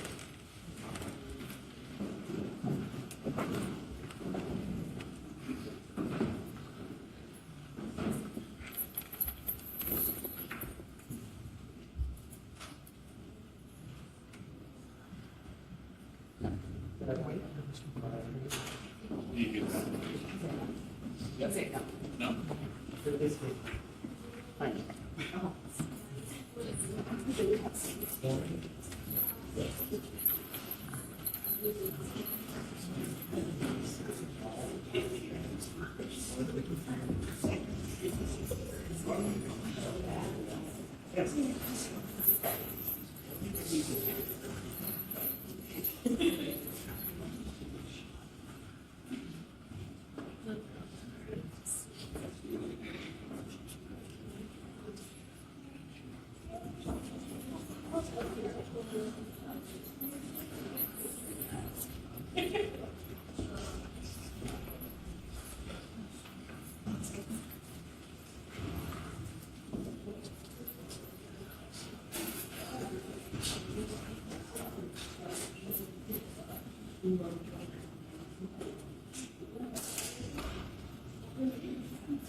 Am I going too fast?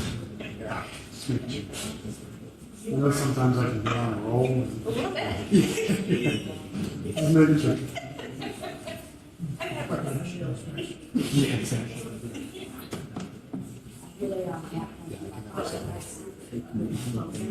Oh my. Oh, girl. Not great.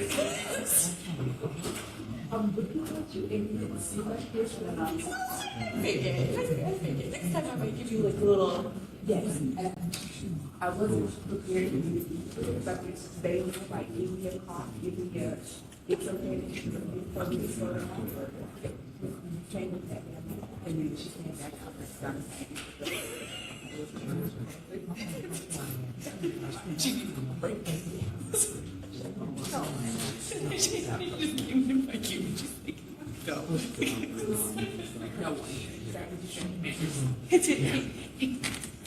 Well, everything I've been trying to do, nothing's gone. Yeah, just hanging out. We made it.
Please come to order.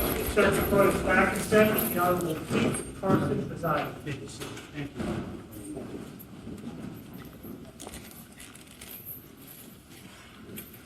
Ms. Benoit? Your Honor, let's seek some clarification from the court as to whether we're going through all three motions today or just the first two that we're going over, because the state's position is that the burden is substantially different for the challenge to the warrant. Understood. Do you believe that you have presented the witnesses for the first two motions? If the first two motions are the seizure motion and the consensual search motion, yes. Thank you.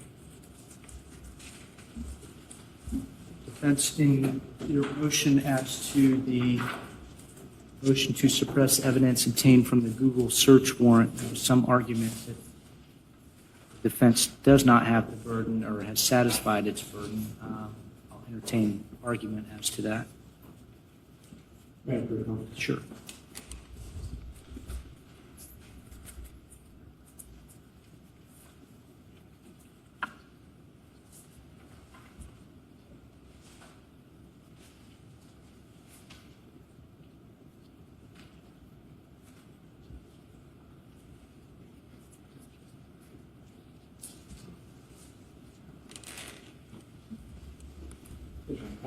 When it comes to the burden for attacking the warrant itself, the primary basis for the state's argument is it's on four corners of the warrant affidavit. So when it comes to the burden itself, it would be, we would be arguing that it's satisfied at least for the arguments that occurred at this point, considering not challenging the actual document itself. Understood. So did you anticipate presenting witnesses or evidence in support of that motion? No. Okay. So you were just going to present argument? Good. Based on, right now we have the chain of how the warrant came about, and then getting to the cell phone download, and then there's the warrant itself. Okay. So you're going to make argument as to the sufficiency of the warrant itself and technical defects? Yes. And rely on the evidence that's been adduced in cross-examination to support the probable cause or the lack of probable cause for the. Exactly. Does that give the state any clarity? No, Your Honor, Florida Rule of Criminal Procedure 3.190 subsection G3 specifically states if the court hears the motion on its merits, the defense shall present evidence supporting the defendant's position, and the state may offer rebuttal evidence that the defense's burden is to show that there's grounds for suppression of the warrant. I don't believe that that burden has been met for the state to be required to present rebuttal evidence. The affidavit is not before Your Honor. Understood. All right, so as to sufficiency of the warrant, what evidence does the court have to make some determinations as to the sufficiency of the warrant? Talking about the technical defects that are alleged in the motion. Yes, Your Honor. At this point, it's actually part of the court file, so we'd be asking the petition notice of the search warrant. It's not part of the court file. Search warrants are not part of the court file. Absent some affirmative presentation of evidence regarding the argument, there is some kind of technical deficiency that makes the search warrant of the Google activity unlawful. It's going to be hard pressed to make a determination as to that. Let me ask the state.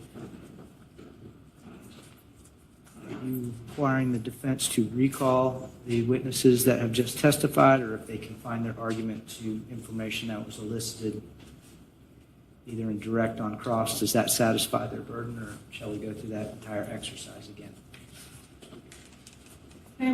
Sure.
Your Honor, the state is of the position that the defense's burden regarding challenging the search warrant has not been met. The state's not going to require the defense to recall the witnesses that have previously testified.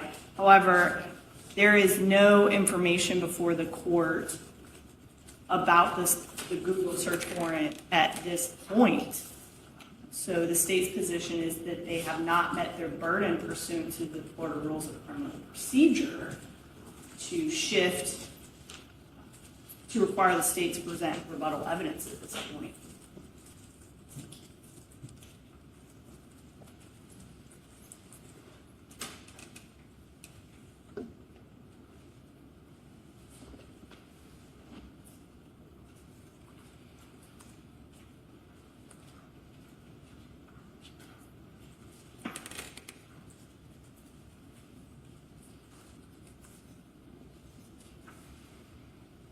Additional testimony, the court's going to rely on the testimony that's been provided. There was a cross-examination and a redirect. That information is in the record. The defense can make argument that that satisfies their burden or not. Is the state anticipating presenting additional evidence? The state has an additional witness should the court find that the defense has met their burden to challenge the warrant.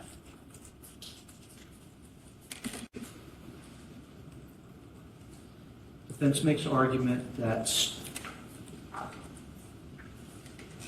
the Google warrant relied on illegally obtained evidence and that there was no attenuation or intervening circumstances that first obtained.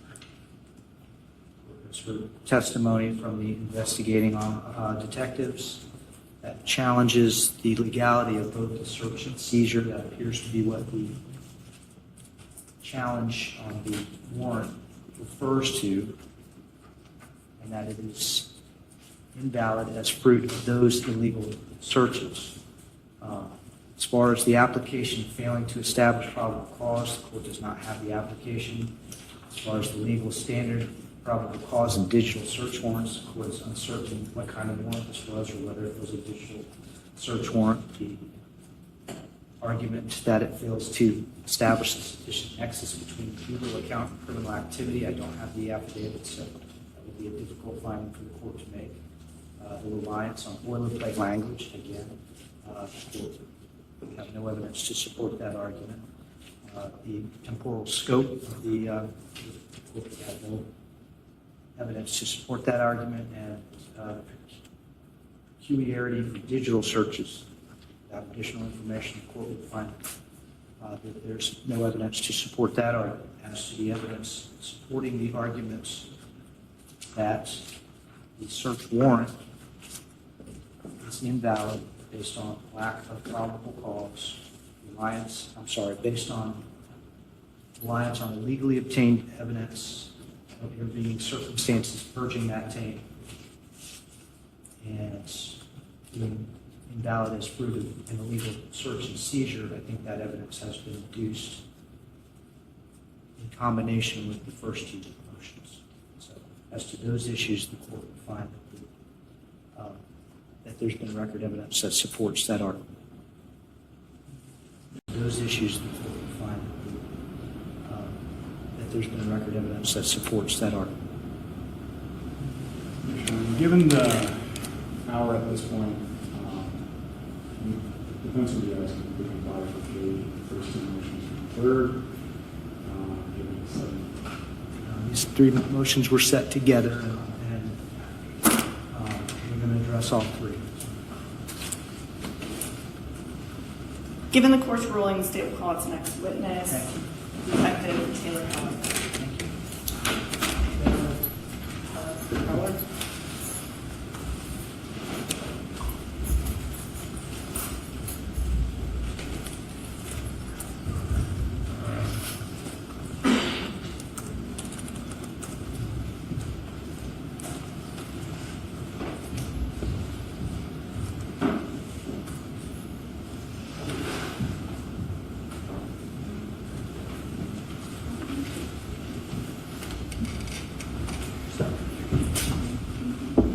Please raise your right hand and be sworn.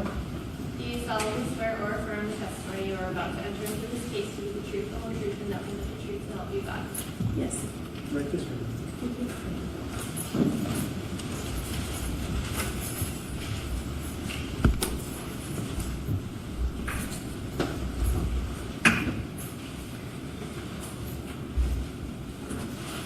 Please say your first and last name for the record. Taylor Heller. Can you spell both for the record?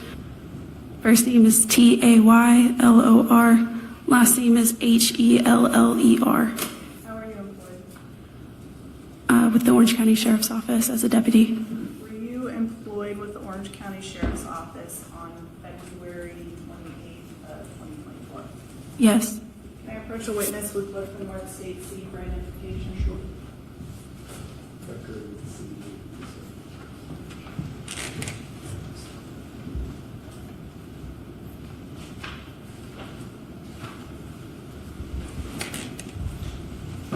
Can you take a look at State C?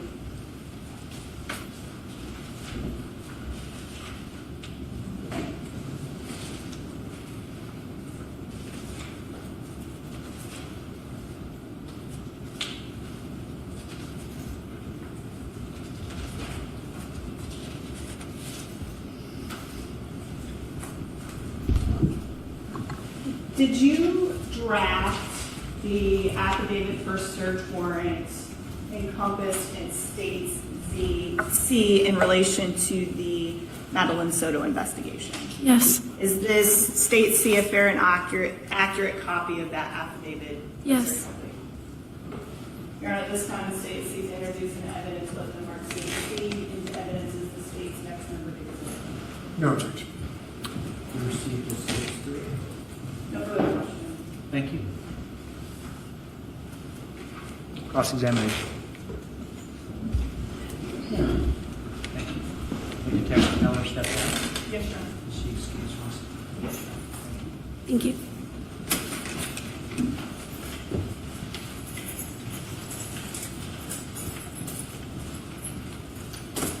Additional witnesses or evidence?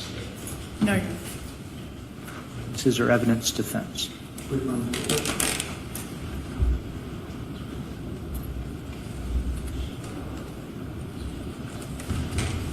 Mayor. Thank you. Parties need a moment to gather their thoughts for arguments. Or are we ready to go? Sure. Take a 5-minute recess. Each side will have 20 minutes to present their argument. I'll ask that you compartmentalize into the individual motions. Take a brief recess. Court is in a brief recess.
Defense motions 1 and 2 are defense motions. The state has the burden. I have a preference who makes argument first.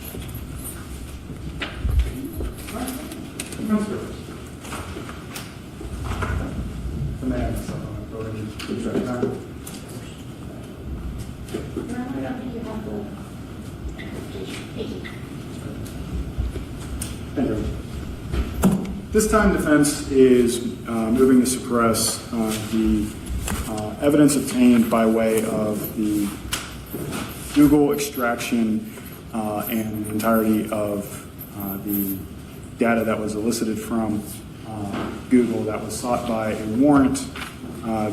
Defense is also seeking to suppress the actual cell phone itself and the data contained therein.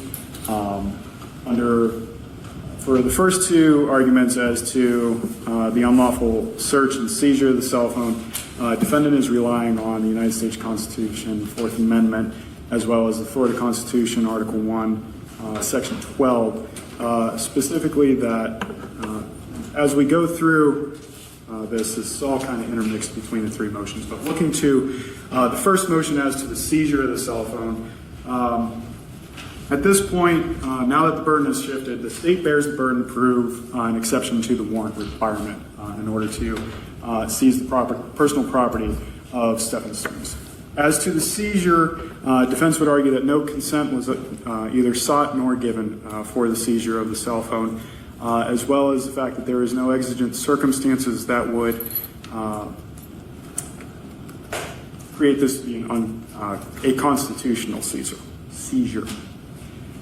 As to Detective Tagler, the exact evidence that was elicited was that the detective had informed Mr. Sterns unilaterally that she was going to hold on to a cell phone. This was a declarative statement, not a request, and there was no opportunity to refuse the turning over of the cell phone at that point. Detective Tagler had the cell phone in hand, was clearly exercising dominion and control over the cell phone, and told the defendant straight up that it didn't matter that he wanted to get in touch with his parents or to continue getting in touch with his parents as the night went on, and simply dismissed Mr. Sterns' concerns and unilaterally seized the phone. The seizure of the phone itself occurred at approximately 8 o'clock at night. I believe it was 1959 hours on February 27th. And as of the morning of February 28th, the phone was still in law enforcement's possession. As it was taken to digital forensics at the Orange County Sheriff's Office, the phone was still in law enforcement possession, which we start getting to a point where we're looking at several hours worth of seizure. The state, or the defense, in its motion to suppress based on the unlawful seizure of the cell phone, had cited to United States v. Place where the seizure of personal property in that case was found to be unreasonable for a time span when this personal property was held for 90 minutes. We're well beyond 90 minutes at this point, and there was no attempt to minimize the intrusion of the seizure of the cell phone. Looking to the state's response, I understand that the state is going to be arguing exigent circumstances, but there was critical testimony elicited from the digital forensics examination witness who stated that once a factory reset occurred, to law enforcement, there was no hope of getting anything after that. During the first interview before the cell phone was seized, law enforcement knew that the cell phone had been factory reset. They dug through his cell phone and they confirmed that it was factory reset. At that point, no exigent circumstance existed as to imminent destruction of evidence, because at this point, essentially, Your Honor, it was destroyed in law enforcement's eyes. The gentleman testified the fact that there's no time span or immediacy when it comes to learning that the evidence could have potentially been destroyed when it comes to a factory reset. Additionally, the timeline itself of law enforcement's involvement in this case entirely negates the urgency element for the imminent destruction of evidence. From the time that the missing report came in to the time of the seizure of the cell phone itself, it was approximately 20 hours had elapsed. There was no immediate action taken to collect this cell phone, and this lack of immediacy completely contradicts the claimed imminent threat by the state. Additionally, when it comes to the seizure of the phone, there was no warrant ever sought. There's no warrant that was presented. This was, again, unilateral action, even though there's been an emergency judge ready to go on duty since the 80s in the 9th Judicial Circuit for Orange and Osceola counties for law enforcement to seek a warrant, and yet they chose not to.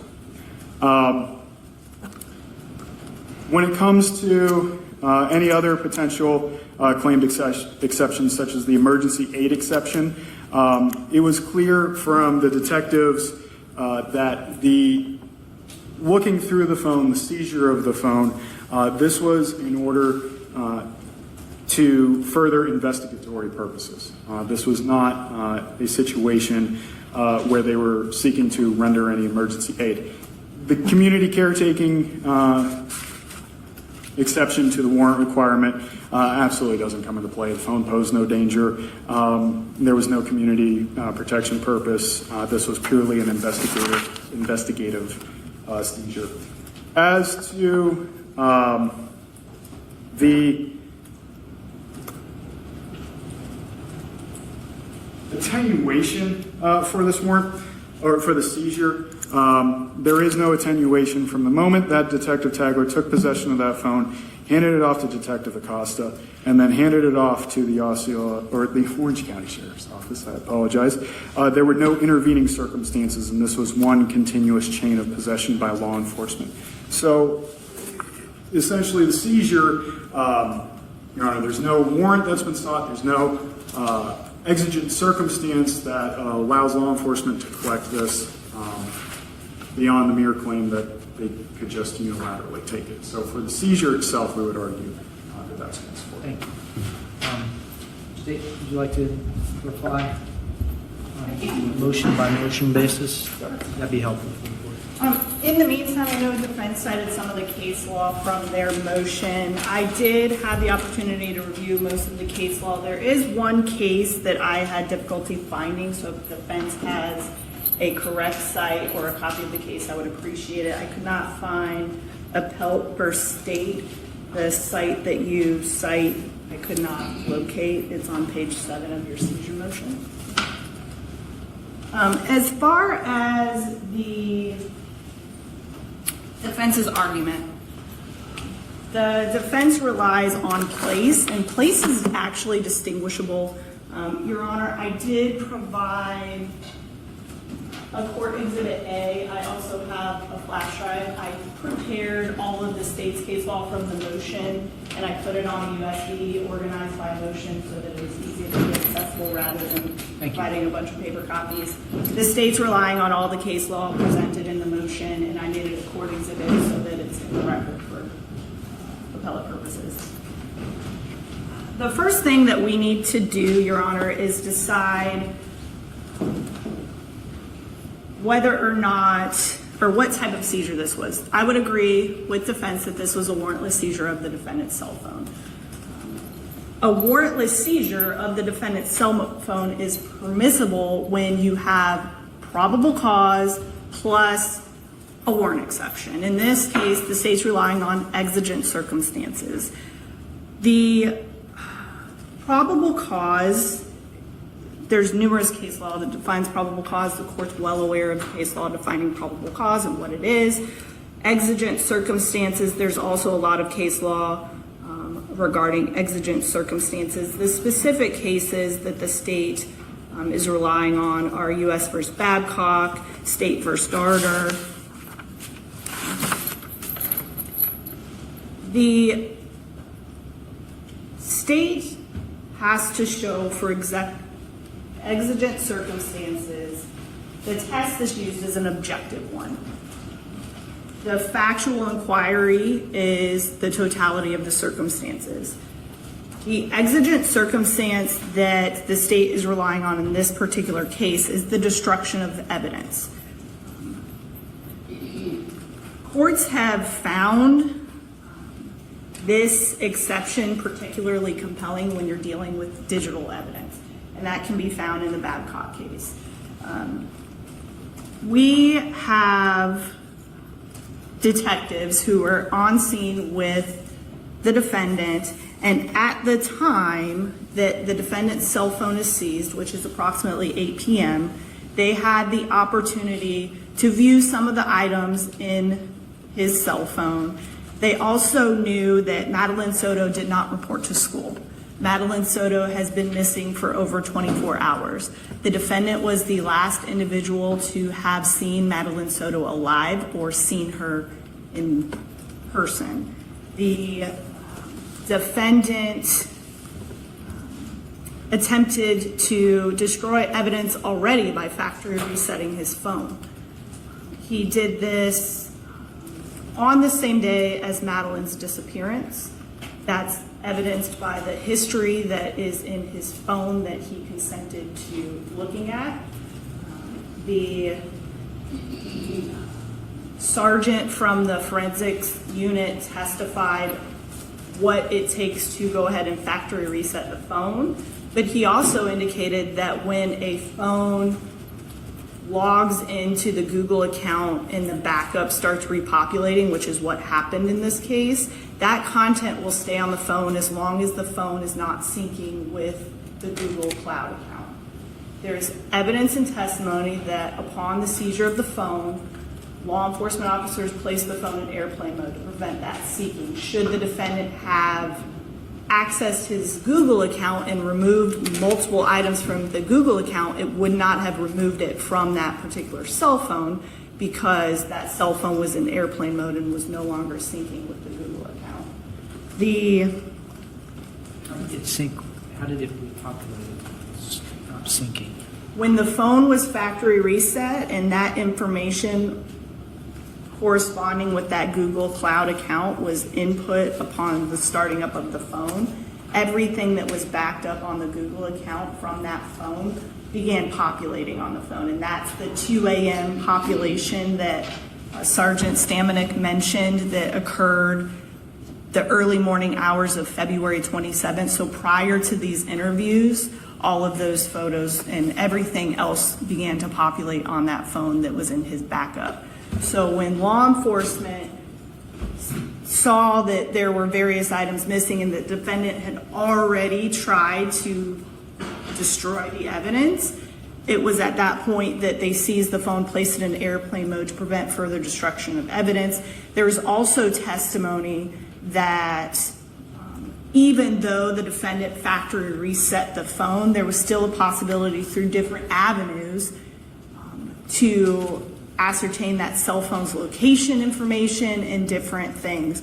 So at that point in time, there was a fear that was objectively reasonable to a reasonable law enforcement officer that would lead that officer to believe that the evidence might be destroyed before a warrant could be secured. That is the standard. Probable cause plus exigency. Everything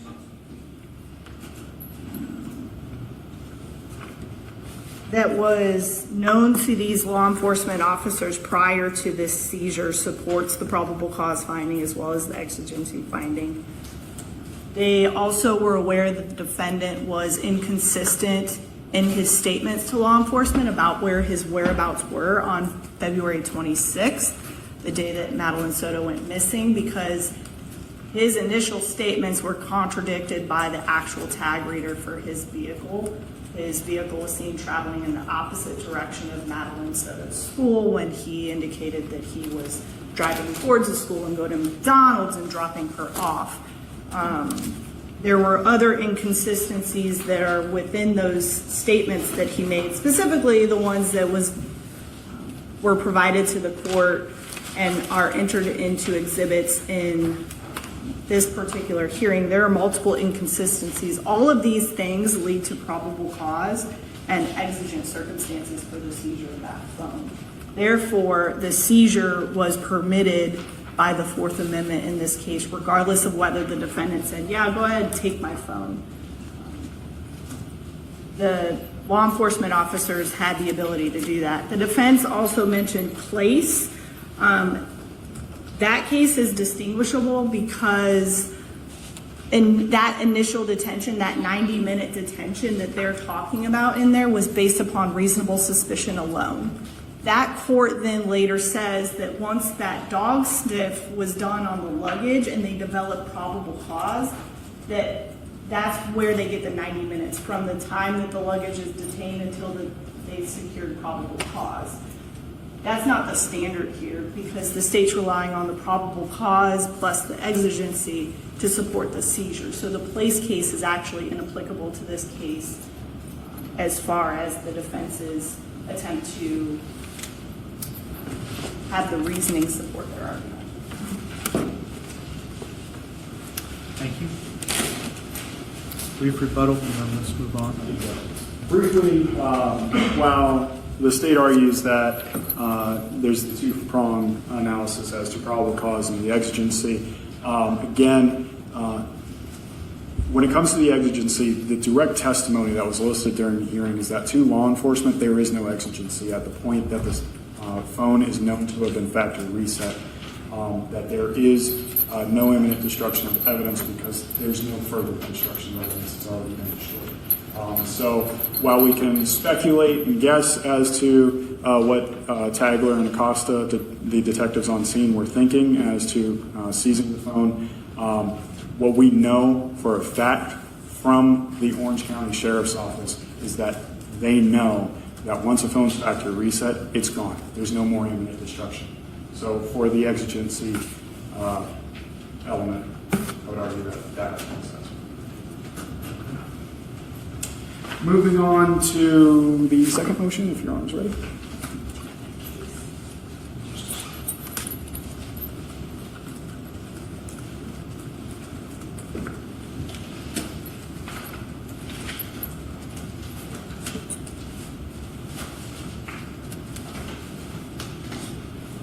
Mr. Johnson, I'm ready. Yes, sir. As to the motion to suppress the unlawful search of the cell phone, again, the burden is flipped to the state. They have the burden of proof to show some kind of exception to the warrant to search of this phone. There was no warrant ever obtained for the actual search of the phone, be it the searches done by Detective Tagler on scene, nor the actual cell phone forensic download. Now, as to the first request by Detective Tagler on scene as to the maps, the statements from Detective Tagler was, "Do you mind if I look at your maps real quick?" At that point, the defendant, Mr. Sterns, had indicated, yeah, that's fine. When we look to consent, scope of consent is an essential element when looking to the validity of law enforcement's actions. At this point, there was limited consent to look only to the maps application only, not consent to search the entire phone. As to the second request, as to when Detective Tagler asked, "Do you mind if I just take a picture of your history?" and Mr. Sterns replied, "Yeah, that's fine." Again, this was limited only to taking a photograph of what was already visible on screen, not consent to navigate through the rest of the phone through additional screens, not consent to access other applications. To the third request from Detective Tagler, if I can go into your settings real quick. I just want to see if you're logged onto your Google. Again, at this point, after pressing Mr. Sterns agrees, but again, this is, limited consent as to merely looking at the settings screen to determine if he's logged into Google. At no point did any of the detectives or any member of law enforcement seek consent from Mr. Sterns to go through the rest of his cell phone, which then we can see Detective Tagler's overstepping the scope of consent when she later indicates, I was checking your call history. I noticed that you don't have anything before this morning. But when questioned, and as evidenced in the recordings that Your Honor has, there was never any consent sought or given as to checking the search of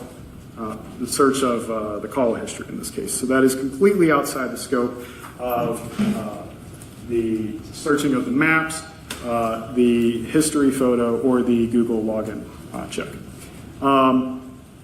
Additionally,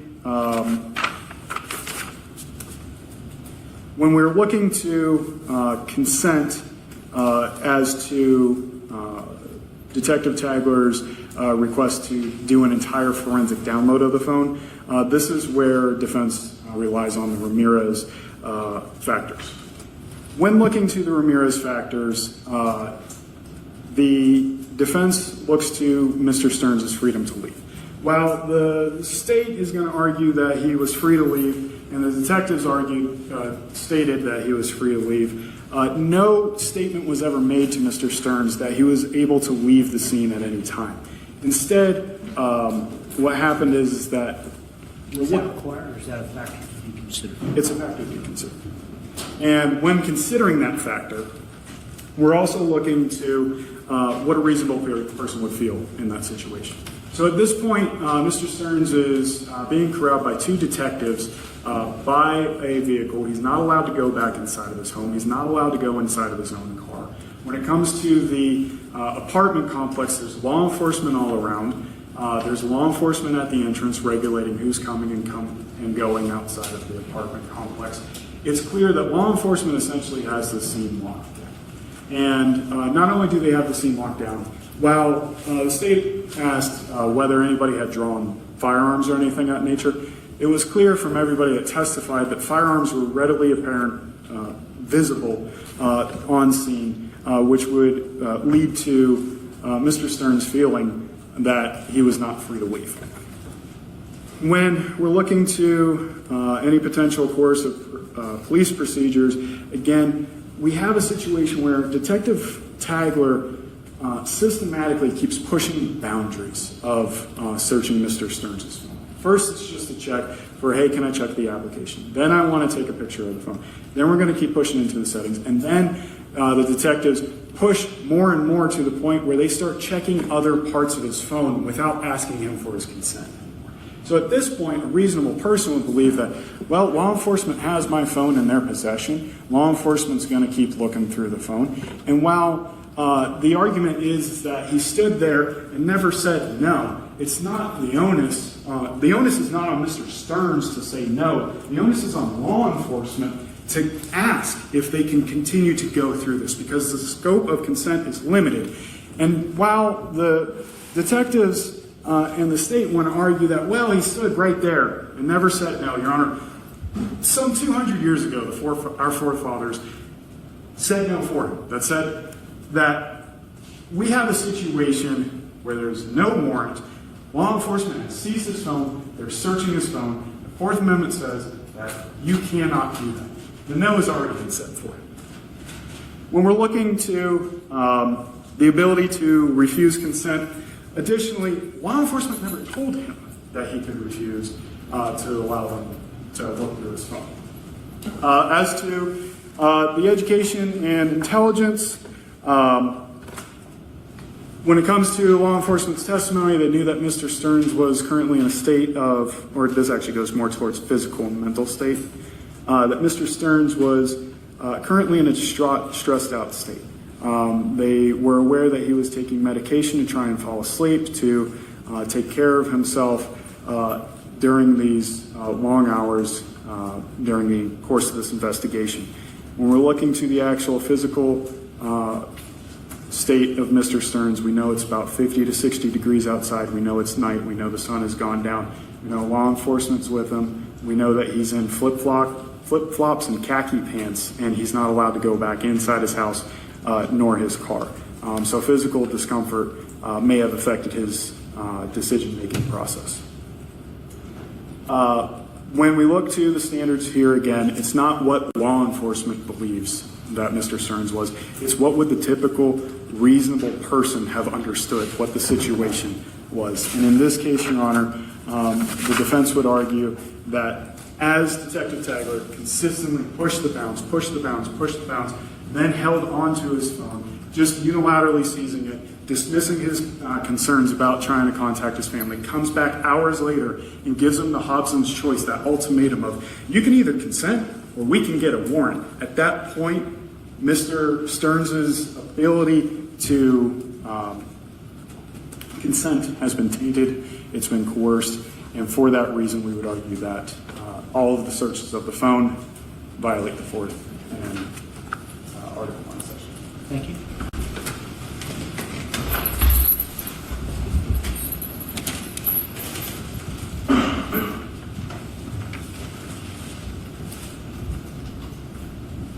Ready? Your Honor, the defense is not arguing that the defendant did not consent to law enforcement looking at his phone. Some of the things that I think are important to point out to the court is that the defendant in this case was free to leave. Both law enforcement officers that were interacting with him were in an open parking lot where he was free to move about. He was in and out of Ms. Soto's vehicle. There was no testimony before, Your Honor, that there was any threats or prohibiting of his movements. The defense argued that Detective Tagler consistently pushed the boundaries. However, Detective Tagler did not push the boundaries of consent in this case. There were multiple things where she was verifying with the defendant his continued consent for her to examine different parts of the phone. The defendant was in possession of his cell phone, unlocked it, and provided it to Detective Tagler. The defendant did not try and retain control over the phone. The defendant did not try and take the phone back from Detective Tagler. The defendant did not try to himself show her various portions of the phone. There was no attempt by the defendant to limit the consent in any way. The scope of the consent is measured by objective reasonableness. What would a reasonable person have understood to be the object of the search during the exchange between that person and law enforcement? You have Detective Tagler, after speaking with the defendant and him being inconsistent about timings and locations, she asks him, do you mind if I look at your maps real quick? The defendant confirms. It's at this point he unlocks his phone and hands it to Detective Tagler. Detective Tagler does not walk away with the defendant's phone. They are standing shoulder to shoulder. The defendant can see everything that Detective Tagler's doing. Detective Tagler then says, do you mind if I just take a picture of your history? To which the defendant responds, that's fine. There is no attempt to limit the type of history that Detective Tagler is going to look into. There is, this conversation happens, the detective is looking at the defendant's phone. Subsequently, the detective looks at the defendant's call history. And there's actually a conversation with the defendant about how Detective Tagler doesn't know how to use the defendant's specific phone. She also asked to go in the settings, and in the audio recording, there is actually a substantial pause before she's finds where the settings are. She actually says, I don't know how to use this phone. Sorry, I didn't mean to interrupt, as he's having a conversation with Detective Acosta as well. There is no time during that encounter that the defendant attempts to withdraw his consent or limit his consent in any way. The defendant does receive the cell phone back from Detective Tagler. There is a portion in the interview where she does say, "Here you go," to which the defendant responds, "Thanks." It's a little bit further away from the microphone, so it's a little bit harder to hear, but that conversation does take place before she asks the defendant a second time to unlock the phone. So the defendant does regain possession of the phone. Then she asks to unlock the phone a second time after she steps away. The defendant does so. Again, does not limit the consent in any way. There's actually no conversation at that point about what is going to be looked at. And then she brings up the fact that his call history is not there. This is information that she had prior to giving the phone back. She says, "I was checking your call history." I am unclear at what point she looked at it. I believe it's around this encounter, but it could have been before. My position, the state's position, is it's during this time frame where she's asking. The argument of the state was that she asked to take a picture of the history, looks at the call history. She takes because it's what a reasonable person would understand the interaction is going to be. My position is that she uses general term history, and then she eventually goes into the call history.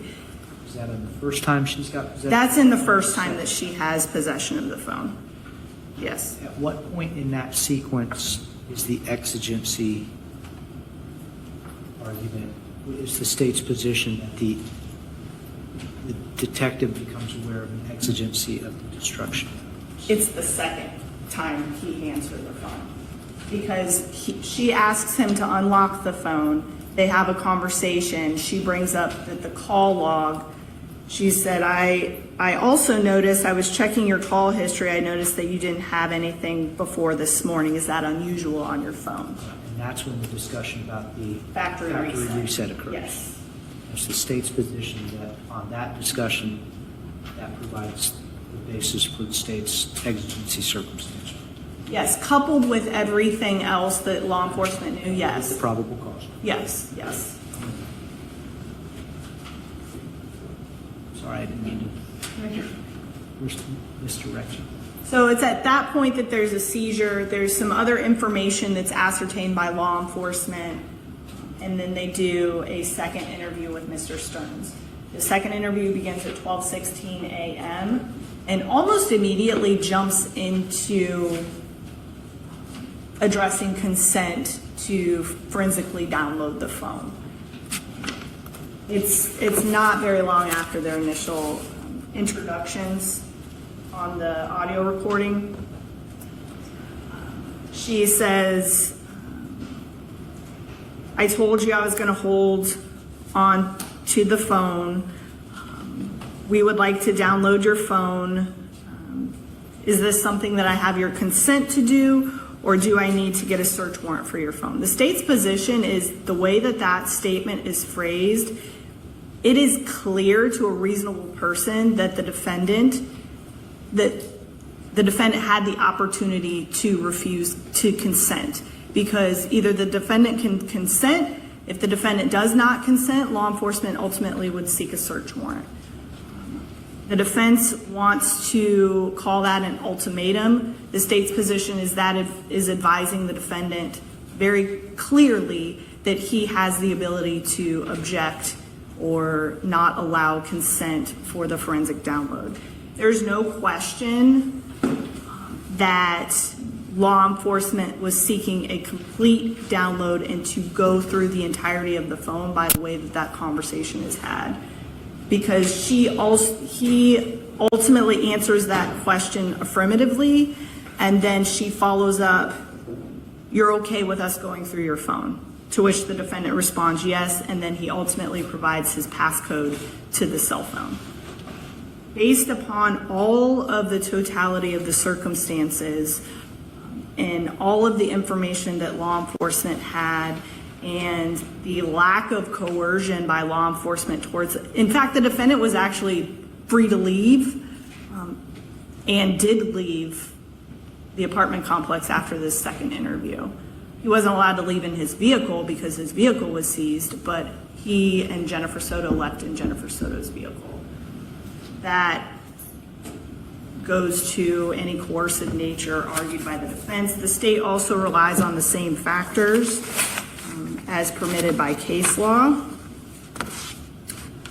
Whether or not the defendant was free to leave, whether there was any coercive police procedure, the extent of the defendant's cooperation or his awareness of the right to refuse, whether the defendant could have refused, defendant's education and intelligence, and the defendant's... I think as fast as I type, so I was with you up to extent of cooperation.